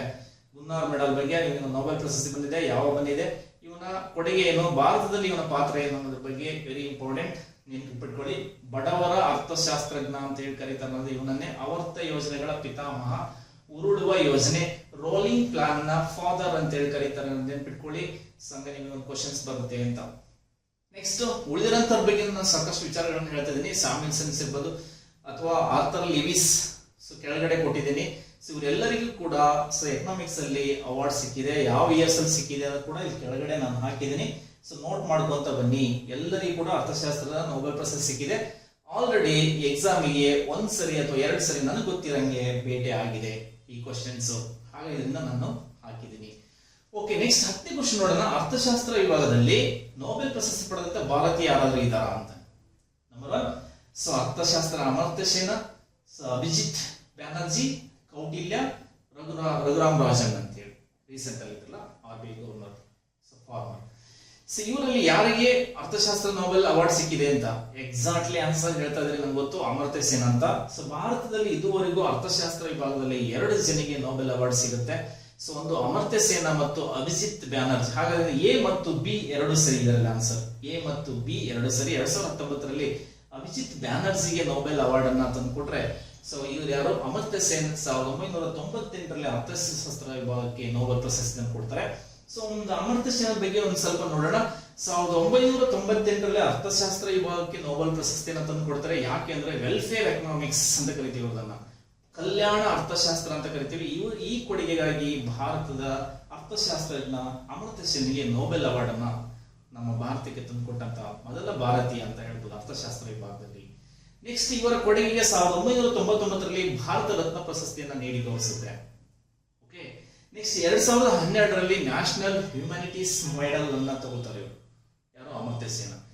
ವಿಶೇಷಗಳು ಮತ್ತೆ ಇವರ ಕೊಡುಗೆಗಳು ಏನಂತಂದ್ರೆ, ಅಮರ್ತ್ಯ ಸೇನ್ ಮಾನವ ಅಭಿವೃದ್ಧಿ ಸೂಚ್ಯಂಕ ಹ್ಯೂಮನ್ ಡೆವಲಪ್ಮೆಂಟ್ ಇಂಡೆಕ್ಸ್ ಅನ್ನ ಪಾಕಿಸ್ತಾನದ ಅರ್ಥಶಾಸ್ತ್ರಜ್ಞ ಮೆಹಬೂಬುಲ್ಲಕ್ ಅವರೊಂದಿಗೆ ಸೇರಿ ಹ್ಯೂಮನ್ ಇಂಡೆಕ್ಸ್ ಅನ್ನ ತಯಾರಿಸ್ತಾರೆ. ಅಭಿವೃದ್ಧಿ ಯಾವ್ದಾದ್ರು ಹ್ಯೂಮನ್ ಡೆವಲಪ್ಮೆಂಟ್ ಇಂಡೆಕ್ಸ್ ಅನ್ನ ತಯಾರಿಸ್ತಾರೆ. ಹಾಗಾದ್ರಿಂದ ಇವರು ಒಂದು ಕೊಡುಗೆ ಅನನ್ಯವಾಗಿದೆ ಅಂತಾನೆ ಹೇಳ್ಬೋದು. ಓಕೆ, ನೆಕ್ಸ್ಟ್ ಇವರ ಪ್ರಮುಖ ಕೃತಿಗಳನ್ನು ಕೂಡ ಕೊಟ್ಟಿದ್ದೇವೆ ಕೆಳಗಡೆ. ಪಾವರ್ಟಿ ಅಂಡ್ ಫೆಮಿನಿನ್ಸ್ ಬಗ್ಗೆ. ಉಳಿದಿರಂತ ಕೃತಿಗಳು ಕೂಡ ವೆರಿ ಇಂಪಾರ್ಟೆಂಟ್, ಎಕ್ಸಾಂಪಲ್ ಕೇಳ್ತಾರೆ, ದಯವಿಟ್ಟು ನೋಟ್ ಮಾಡ್ಕೊಳ್ಳಿ. ಯಾವುದು ಅಮರ್ತ್ಯ ಸೇನರ ಕೃತಿ, ಇದು ಯಾವುದು ಕೃತಿ ಅಮರ್ತ್ಯ ಸೇನರದಲ್ಲ ಅಥವಾ ಈ ಯಾವ ಕೃತಿ ಅಮರ್ತ್ಯ ಸೇನರಿಗೆ ಸೇರಿದೆ ಅನ್ನೋದ್ರ ಬಗ್ಗೆ ಕೇಳ್ತಾರೆ. ಅದರಿಂದ ಇಂಪಾರ್ಟೆಂಟ್ ಕ್ವಶನ್ಸ್ ಅಂತ ಹೇಳ್ಬೋದು. ನೆಕ್ಸ್ಟ್ 2019ರಲ್ಲಿ ಒಂದು ಪ್ರಶಸ್ತಿ ಬರುತ್ತೆ ಅರ್ಥಶಾಸ್ತ್ರಕ್ಕೆ ಭಾರತಕ್ಕೆ. ಅಭಿಜಿತ್ ಬ್ಯಾನರ್ಜಿ ತಂದು ಕೊಡ್ತಾರೆ. ಅವರು ಎಕ್ಸಾಂಪಲ್ ಹೀಗಾದ್ರೂ ಕೇಳ್ಬೋದು, ಯಾಕಂದ್ರೆ ಇದು ರೀಸೆಂಟ್ ನೊಬೆಲ್ ಅವಾರ್ಡ್ಸ್ ಆಗಿದ್ರಿಂದ ಕೇಳ್ಬೋದು. ಅಭಿಜಿತ್ ಬ್ಯಾನರ್ಜಿಯೊಂದಿಗೆ ಹಂಚಿಕೊಂಡಂತ ನೊಬೆಲ್ ಅವಾರ್ಡ್ ಅನ್ನು ಹಂಚಿಕೊಂಡಂತ ಅರ್ಥಶಾಸ್ತ್ರದಲ್ಲಿ ಹಂಚಿಕೊಂಡಂತ ಇತರರು ಯಾರು ಅಂತ ಕೇಳ್ಬೋದು. ಹಾಗಾಗಿ 3 ಹೆಸರು ನೆನ್ಪಿಟ್ಕೊಳ್ಳಿ, ನಿಮಗೆ ಒಂದು ಮಾರ್ಕ್ಸ್ ಇದ್ದೇ ಇದೆ. ಸರಿ, ಯಾಕಂದ್ರೆ ಇವಾಗ ಅರ್ಥಶಾಸ್ತ್ರದಲ್ಲಿ ನಾನು ಬೇಸ್ ಕ್ಲಾಸ್ ಅನ್ನು ಮಾಡೋದ್ರಿಂದ ಇವೆಲ್ಲ ಇಂಪಾರ್ಟೆಂಟ್ ಅಂತಾನೆ ನಾನು ಹೇಳಕ್ಕೆ ಟ್ರೈ ಮಾಡ್ತೀನಿ. 11ನೇ ಕ್ವಶನ್ಸ್ ನೋಡೋಣ. ವೆರಿ ಇಂಪಾರ್ಟೆಂಟ್ ಸ್ನೇಹಿತರೆ. ನೆಗೆಟಿವ್ ಬಡ್ಡಿ ದರವನ್ನ ಜಾರಿಗೆ ತಂದ ಜಗತ್ತಿನ ಮೊದಲ ಬ್ಯಾಂಕ್ ಯಾವುದು ಅಂತ ಹೇಳಿ. ನೆಗೆಟಿವ್ ಬಡ್ಡಿ ದರವನ್ನ ತಂದಂತ ಜಗತ್ತಿನ ಮೊದಲ ಬ್ಯಾಂಕ್ ಯಾವುದು ಅಂತ ನೀವು ಹೇಳ್ಬೋದು ಅನ್ಸಿದೆ. ಯಾಕಂದ್ರೆ ಈಗ ಪ್ರಸ್ತುತದಲ್ಲಿ ಈ ಕಾನ್ಸೆಪ್ಟ್ ಇಂಪಾರ್ಟೆಂಟ್ ಆಗಿದೆ. ನಾನು ಹೆಲಿಕಾಪ್ಟರ್ ಮನಿ ಹೇಳಿದೆ ಮತ್ತು ನೆಗೆಟಿವ್ ಬಡ್ಡಿ ದರವನ್ನು ಹೇಳಿದೆ. ಹಾಗಾದ್ರಿಂದ ಈ ಕ್ವಶನ್ಸ್ ನೀವು ನೋಡ್ಬೇಕಾಗುತ್ತೆ, ಇದ್ರ ಬಗ್ಗೆ ಗಮನಿಸಬೇಕಾಗುತ್ತೆ. ಓಕೆ, ಪ್ರಪಂಚದಲ್ಲೇ ಮೊದಲ ಬಾರಿಗೆ ಯಾವ್ದನ್ನ ನೆಗೆಟಿವ್ ಬಡ್ಡಿ ದರವನ್ನು ತಂದಿದ್ದು Swedish national bank. Swedish national bank ಮೊದಲ ಬಾರಿಗೆ ಅರ್ಥಶಾಸ್ತ್ರದಲ್ಲಿ, ಅರ್ಥಶಾಸ್ತ್ರ ಅಲ್ಲ ಭಾರತದಲ್ಲ, ವರ್ಲ್ಡ್ ಅಲ್ಲಿ ಮೊದಲ ಬಾರಿಗೆ ನೆಗೆಟಿವ್ ಬಡ್ಡಿ ದರವನ್ನು ತಂದಂತ ಬ್ಯಾಂಕ್ ಯಾವ್ದಂದ್ರೆ ಸ್ವೀಡಿಷ್ ಬ್ಯಾಂಕ್. ಸ್ವೀಡಿಷ್ ಬ್ಯಾಂಕ್ ಯಾಕೆ ಅನ್ನೋದ್ರ ಬಗ್ಗೆ ಹೇಳ್ತೀನಿ. ಇದನ್ನ ರಿಸ್ಕ್ ಬ್ಯಾಂಕ್ ಅಂತ ಕರೀತಾರೆ. ಎಕ್ಸಾಂಪಲ್ ಕೇಳಿದ್ರು ಲಾಸ್ಟ್ ಒಂದು ನನಗೆ ಗೊತ್ತಿರಂಗೆ, ಒಟ್ಟು ನಾನು ಬಂದಿರೋ ಎಕ್ಸಾಮ್ ಅಲ್ಲಿ ಒಂದು ಎಕ್ಸಾಮ್ ರಿಸ್ಕ್ ಬ್ಯಾಂಕ್ ಅಂತ ಯಾವ್ದು ಕರೀತಾರೆ ಅಂತೇಳಿ. ಆಲ್ಮೋಸ್ಟ್ ಬ್ಯಾಂಕಿಂಗ್ ಎಕ್ಸಾಮ್ಗಳಲ್ಲಿ ಬ್ಯಾಂಕಿಂಗ್ ವಿಚಾರ ಜಾಸ್ತಿ ಇರ್ತದೆ, ಆದರೆ ಸ್ಟೇಟ್ ಗೌರ್ಮೆಂಟ್ ಅಲ್ಲಿ ಕೂಡ ಇದನ್ನು ಕೇಳ್ತಾರೆ. Don't neglect. ಹಾಗಾಗಿ ಇದರಿಂದ ರಿಸ್ಕ್ ಬ್ಯಾಂಕ್ ಅಂತ ಯಾವ್ದನ್ನ ಕರೆದಿದ್ರು ಅಂದ್ರೆ ಸ್ವೀಡಿಷ್ ನ್ಯಾಷನಲ್ ಬ್ಯಾಂಕ್ ಅನ್ನ ಕರೆದಿದ್ರು ಅಂತೇಳಿ. ಪ್ರಪಂಚದ ಮೊದಲ ಬಾರಿಗೆ ಇದು ನೆಗೆಟಿವ್ ಬಡ್ಡಿ ದರವನ್ನ ಪರಿಚಯಿಸಿದಂತ ರಾಷ್ಟ್ರ ಆಗುತ್ತೆ, ಬ್ಯಾಂಕ್ ಆಗುತ್ತೆ. ಜಗತ್ತಿನ ಅತಿ ಹಳೆಯ ಸೆಂಟ್ರಲ್ ಬ್ಯಾಂಕ್ ಕೂಡ ಇದಾಗಿದೆ. ಪ್ರಸ್ತುತ ಬ್ಯಾಂಕ್ಗಳಲ್ಲಿ ಕಾರ್ಯನಿರ್ವಹಿಸುತ್ತಿರುವಂತಹ ಜಗತ್ತಿನ ಅತಿ ದೊಡ್ಡ ಬ್ಯಾಂಕ್ಗಳಲ್ಲಿ 3ನೇ ಬ್ಯಾಂಕ್ ಕೂಡ ಅಂತ ಹೇಳಿ ಕೂಡ ಕರೆಸ್ಕೊಳ್ತದೆ ಅಂತ ಹೇಳ್ಬೋದು. ನೆಕ್ಸ್ಟ್ 12ನೇ ಕ್ವಶನ್ಸ್ ನೋಡೋಣ. ಸಂಪತ್ತಿನ ಪ್ರಹಾರ ಸಿದ್ಧಾಂತ, ಆರ್ಥಿಕ ಪ್ರಸರಣ ಸಿದ್ಧಾಂತ ಅಥವಾ ಸಂಪತ್ತಿನ ಸೋರಿಕೆ ಸಿದ್ಧಾಂತದ ಕರ್ತೃ ಯಾರು ಅಂತ ಹೇಳಿ ಕೇಳ್ತಾರೆ ಎಕ್ಸಾಮ್ ಅಲ್ಲಿ. ಸೊ ನೆನ್ಪಿಟ್ಕೊಳ್ಳಿ, ಸಂಪತ್ತಿನ ಪ್ರಹಾರ ಸಿದ್ಧಾಂತ, ಆರ್ಥಿಕ ಪ್ರಸರಣ ಸಿದ್ಧಾಂತ ಅಥವಾ ಸಂಪತ್ತಿನ ಸೋರಿಕೆ ಸಿದ್ಧಾಂತವನ್ನ ಕರ್ತರು ಅಥವಾ ಬರೆದವರು ಯಾರು ಅನ್ನೋದ್ರ ಬಗ್ಗೆ ಕ್ವಶನ್ಸ್ ಬಂದಿದೆ. So easy answer Dadabhai Naoroji. Dadabhai ನವರೋಜಿಯನ್ನ ಕರಿತೀವಿ ಅಂತ. ಇವನೊಬ್ಬ ರಾಜಕೀಯ ಮತ್ತು ಸಾಮಾಜಿಕ ನಾಯಕ, ತತ್ವಶಾಸ್ತ್ರ ಹಾಗೂ ಶೈಕ್ಷಣಿಕ ಚಿಂತಕ ಅಂತೇಳಿ ಕರಿತೀವಿ. ಒಬ್ಬ ಶ್ರೇಷ್ಠ ಅರ್ಥಶಾಸ್ತ್ರಜ್ಞ ಯಾರು? ದಾದಾಬಾಯಿ ನವರೋಜಿ. ದಾದಾಬಾಯಿ ನವರೋಜಿ ಬಗ್ಗೆ ಯಾಕೆ ತಿಳ್ಕೊಬೇಕು ಅಂದ್ರೆ ಸಾಕಷ್ಟು ಕ್ವಶನ್ಸ್ ಬಂದಿದೆ ಸ್ನೇಹಿತರೆ. ಹಾಗಾದ್ರಿಂದ ಇವ್ರ ಬಗ್ಗೆ ಡೀಟೇಲ್ಸ್ ಅನ್ನು ನಾನು ಹೇಳ್ತಿದ್ದೀನಿ. 1825ರಲ್ಲಿ ಇವರು ದಾದಾಬಾಯಿ ನವರೋಜಿ ಅವರು ಬಾಂಬೆ ಅಂದ್ರೆ ಮುಂಬೈ ಅಂದ್ರೆ ಮಹಾರಾಷ್ಟ್ರ ರಾಜ್ಯದಲ್ಲಿ ಬಾಂಬೆ ಅಂತಿದ್ರೆ ಈ ಮುಂಬೈ ಅಂತಾರೆ, ಓಲ್ಡ್ ಹೆಸರು ಬಾಂಬೆ, ಅಲ್ಲಿ ಜನ್ಮ ಆಗ್ತದೆ. ದಾದಾಬಾಯಿ ನವರೋಜಿ ಅವರು ಗ್ರ್ಯಾಂಡ್ ಓಲ್ಡ್ ಆಫ್ ಇಂಡಿಯಾ ಅಂತ ಕರೀತಾರೆ, ಅಥವಾ ಭಾರತದ ವೃದ್ಧ ಪಿತಾಮಹ ಅಂತೇಳಿ ಕರಿತೀವಿ. ಭಾರತದ ವೃದ್ಧ ಪಿತಾಮಹ ಅಂದ್ರೆ ಯಾರಂತ ಕೇಳಿದ್ರೆ ಭಾರತದ old of India, grand old of India ಅಂತ ಯಾರು ಕೇಳ್ತಾರೆ ನೆನ್ಪಿಟ್ಕೊಳ್ಳಿ. ಸೊ ಓಕೆ, ನೆಕ್ಸ್ಟ್ 1886ರಲ್ಲಿ ಕೋಲ್ಕತ್ತಾದಲ್ಲಿ ನಡೆದಂತ 2ನೇ ರಾಷ್ಟ್ರೀಯ ಕಾಂಗ್ರೆಸ್ ಅಧಿವೇಶನದ ಅಧ್ಯಕ್ಷತೆಯನ್ನು ವಹಿಸಿದ್ರು. ಸೊ ಮೊದಲನೇ ಕಾಂಗ್ರೆಸ್ ರಾಷ್ಟ್ರೀಯ ಅಧಿವೇಶನವನ್ನ ನೋಡಿದ್ರಿ. ಸೊ 1885ರಲ್ಲಿ ಮೊದಲನೇ ಕಾಂಗ್ರೆಸ್ ಅಧಿವೇಶನ ಸ್ಟಾರ್ಟ್ ಆಗುತ್ತೆ. ಸೊ 2ನೇ ಕಾಂಗ್ರೆಸ್ ಅಧಿವೇಶನ ಯಾವಾಗ ಸ್ಟಾರ್ಟ್ ಆಯಿತು ಅನ್ನೋದು ಕೂಡ ವೆರಿ ಇಂಪಾರ್ಟೆಂಟ್. ಯಾಕಂದ್ರೆ ಮೊದಲನೇದು ಏವೋ ಹೂಮ್ ಅನ್ನೋದು ನಿಮಗೆ ಗೊತ್ತಿದೆ. ಸೊ ಅವಾಗ ಅವರ ಒಂದು ಇದರಲ್ಲಿ ಯಾವುದೋ ರಾಷ್ಟ್ರೀಯ ಕಾಂಗ್ರೆಸ್ ಹುಟ್ಟುತ್ತೆ, ಏವೋ ಹೂಮ್ ರಚನೆ ಮಾಡ್ತಾರೆ. ಸೊ ಮೊದಲನೇ ಇದರಲ್ಲಿ ಬ್ಯಾನರ್ಜಿ ಅವರ ಅಧ್ಯಕ್ಷ ಆದರೆ ನೆಕ್ಸ್ಟ್ 2ನೇ ಕಾಂಗ್ರೆಸ್ ಅಧಿವೇಶನ ಅಂತ ದಾದುಬಾಯಿ ನವರೋಜಿ ಆಗಿರ್ತಾರೆ. ದಾದುಬಾಯಿ ನವರೋಜಿ ವೆರಿ ಇಂಪಾರ್ಟೆಂಟ್ ಆಗಿರೋದ್ರಿಂದ ಅವ್ರ ಬಗ್ಗೆ ನೆನ್ಪಿಟ್ಕೋಬೇಕಾಗುತ್ತೆ. ನೆಕ್ಸ್ಟ್ 1906ರಲ್ಲಿ ರಾಷ್ಟ್ರೀಯ ಕಾಂಗ್ರೆಸ್ ಅಧಿವೇಶನದ ಇನ್ನೊಂದು ಬಾರಿ ಅಧ್ಯಕ್ಷರಾಗ್ತಾರೆ. ಸೊ ಈ ಅಧ್ಯಕ್ಷ ಸ್ಥಾನ ವಹಿಸಿದಾಗ ಸ್ವರಾಜ್ ಎಂಬ ಪದವನ್ನ ಬಳಸ್ತಾ ಇದೆ. ಸೊ ಹಂಗಾಗಿ ಎಕ್ಸಾಂಪಲ್ ಕೇಳಿದರೆ ಸ್ವರಾಜ್ ಎಂಬ ಒಂದು ಘೋಷಣೆಯನ್ನ ಯಾರ ಅಧ್ಯಕ್ಷತೆಯಲ್ಲಿ, ಎಲ್ಲಿ ಮತ್ತು ಯಾವಾಗ ಘೋಷಣೆ ಆಗಿತ್ತು ಅಂತ ಎಕ್ಸಾಂಪಲ್ ಕೇಳಿದರೆ ನೆನ್ಪಿಟ್ಕೊಳ್ಳಿ. ಸೊ ಇವೆಲ್ಲ ಎಕ್ಸಾಮ್ ದೃಷ್ಟಿಯಿಂದ ಬಹಳ ಇಂಪಾರ್ಟೆಂಟ್ ಆಗಿರುತ್ತೆ ಅಂತ ಹೇಳ್ಬೋದು. ನೆಕ್ಸ್ಟ್, ಸೊ ಭಾರತದಲ್ಲಿ ಮೊದಲ ಬಾರಿಗೆ ರಾಷ್ಟ್ರೀಯ ಆದಾಯವನ್ನ, ನ್ಯಾಷನಲ್ ಇನ್ಕಮ್ ಅನ್ನ ಅಳೆದಂತ ಮಹಾಶಯ ಯಾರು, ಪುಣ್ಯಾತ್ಮ ಯಾರು ಅಂತ ಕೇಳ್ತಾರೆ. ಸೊ ಯಾರು? ದಾದಾಬಾಯಿ ನವರೋಜಿ. ಭಾರತದಲ್ಲಿ ಮೊದಲ ನ್ಯಾಷನಲ್ ಇನ್ಕಮ್ ಅನ್ನ ಅಳೆದಂತ ಮಹಾಶಯರು ಯಾರು ಅಂತಂದ್ರೆ ಮೊದಲ ಬಾರಿ ವೈಯಕ್ತಿಕವಾಗಿ ಅಳೆದವರು ಯಾರು? ದಾದಾಬಾಯಿ ನವರೋಜಿ. 1868ರಲ್ಲೇ ಅಳಿತಾರೆ. ಸೊ ಭಾರತದ ಅಂದಿನ ರಾಷ್ಟ್ರೀಯ ಆದಾಯ 20 ರೂಪಾಯಿ ಇತ್ತು ಅಂತ ಹೇಳಲಾಗ್ತದೆ. ಸೊ ತಲಾ ಪರ್ ಕ್ಯಾಪಿಟಲ್, ರಾಷ್ಟ್ರೀಯ ಅಲ್ಲ, ಪರ್ ಕ್ಯಾಪಿಟಲ್ ತಲಾ ಆದಾಯ, ಸೊ ತಲಾ ಆದಾಯ 20 ರೂಪಾಯಿ ಇತ್ತು ಅಂತ ಹೇಳಲಾಗ್ತದೆ. 1867-68ರಲ್ಲಿ ಜನಗಣತಿಯನ್ನು ಕೂಡ, ಸೆನ್ಸಸ್ ಕೂಡ ಮಾಡ್ತಾರೆ ಇವರು. 1867-68ರಲ್ಲಿ ಮೊದಲ ಜನಗಣತಿ ಮಾಡಿದಂತ ವೈಯಕ್ತಿಕ ಜನಗಣತಿ ಮಾಡಿದ್ರು ಯಾರು? ದಾದಾಬಾಯಿ ನವರೋಜಿ. ಸೊ ಈ ಸಂದರ್ಭದಲ್ಲಿ ನಾವು ಯಾರು ದಾದಾಬಾಯಿ ನವರೋಜಿ ಬಗ್ಗೆ ಸಾಕಷ್ಟು ವಿಷಯಗಳನ್ನ ತಿಳ್ಕೊಳ್ತಾ ಇದ್ದೀನಿ. ಇನ್ನೊಂದು ಅಂಶವನ್ನು ನೆನ್ಪಿಟ್ಕೊಳ್ಳಿ, ಭಾರತದಿಂದ ಆಯ್ಕೆಯಾದಂತಹ ಮೊದಲ ಏಷ್ಯಾ ಅಥವಾ ಭಾರತದಿಂದ ಅಥವಾ ಏಷ್ಯಾದಿಂದ ಆಯ್ಕೆಯಾದಂತಹ ಭಾರತದಿಂದ ಆಯ್ಕೆಯಾದಂತಹ ಬ್ರಿಟಿಷ್ ಪಾರ್ಲಿಮೆಂಟ್ಗೆ ಆಯ್ಕೆಯಾದಂತಹ ಮೊದಲ ವ್ಯಕ್ತಿ ಯಾರು ಅಂತ ಹೇಳಿ. ಬ್ರಿಟಿಷ್ ಪಾರ್ಲಿಮೆಂಟ್ಗೆ ಆಯ್ಕೆಯಾದಂತ ಭಾರತ ಅಥವಾ ಏಷ್ಯಾದ ಮೊದಲ ವ್ಯಕ್ತಿ ಯಾರು ಅಂದ್ರೆ ದಾದಾಬಾಯಿ ನವರೋಜಿ ಸ್ನೇಹಿತರೆ. ಸೊ ಇವರ ಕೃತಿಗಳು ಕೂಡ very important. So poverty and un British rule in India ಅಂತ ಹೇಳಿ 1901ನಲ್ಲಿ ರಚನೆ ಮಾಡ್ತಾರೆ. ಪಾವರ್ಟಿ ಆಫ್ ಇಂಡಿಯಾ 1923ರಲ್ಲಿ. So European and Asiatic races ಬಗ್ಗೆ ಕೂಡ ಕೃತಿಯನ್ನು ಬರೀತಾರೆ. ವೆರಿ ಇಂಪಾರ್ಟೆಂಟ್ ಇವು ಕೃತಿಗಳು. ದಾದಾಬಾಯಿ ನವರೋಜಿ ಬಗ್ಗೆ ಏನೆಲ್ಲ ಕ್ವಶನ್ಸ್ ಕೇಳಬಹುದು ಅನ್ನೋದ್ರ ಬಗ್ಗೆ ಹೇಳ್ತಾರೆ. ಭಾರತದ ಸಂಪತ್ತೆಲ್ಲ ವಿದೇಶಕ್ಕೆ ಹೋಗ್ತಾ ಇದೆ, ಬ್ರಿಟನ್ನಿಗೆ ಹೋಗ್ತಾ ಇದೆ ಅಂತ ಹೇಳಿದ ಮೊದಲು ತೋರಿಸಿಕೊಟ್ಟಂತವನು, ದನಿ ಎತ್ತಿದನು ಯಾರು ಅಂದ್ರೆ ದಾದಾಬಾಯಿ ನವರೋಜಿ. ಹಾಗಾಗಿ ನಮಗೆ ಎಕನಾಮಿಕ್ಸ್ ದೃಷ್ಟಿಯಿಂದ ತುಂಬಾ ಇಂಪಾರ್ಟೆಂಟ್ ಆದಂದ್ರೆ ಇವರು ಅಂತ ಹೇಳ್ಬೋದು. ನೆಕ್ಸ್ಟ್, ವಿಶ್ವ ಅಭಿವೃದ್ಧಿ ವರದಿಯ ಪ್ರಕಾರ ವಿಶ್ವ ರಾಷ್ಟ್ರಗಳ ವರ್ಗೀಕರಣ. ಓಕೆ, ವಿಶ್ವ ಅಭಿವೃದ್ಧಿ ವರದಿ ಪ್ರಕಾರ ವಿಶ್ವ ರಾಷ್ಟ್ರಗಳ ವರ್ಗೀಕರಣವನ್ನ ಯಾರು ಮಾಡ್ತಾರೆ ಅಂತೇಳಿ ವೆರಿ ಇಂಪಾರ್ಟೆಂಟ್. ಅಂದ್ರೆ ಅಭಿವೃದ್ಧಿ ದೇಶ, ಸೊ ನಾನ್ ಡೆವಲಪಿಂಗ್, ಸೊ ಈ ತರದ್ದು ಎಲ್ಲ ಮಾಡ್ತಾರೆ. ಯಾರು ಮಾಡ್ತಾರೆ ಇದನ್ನ?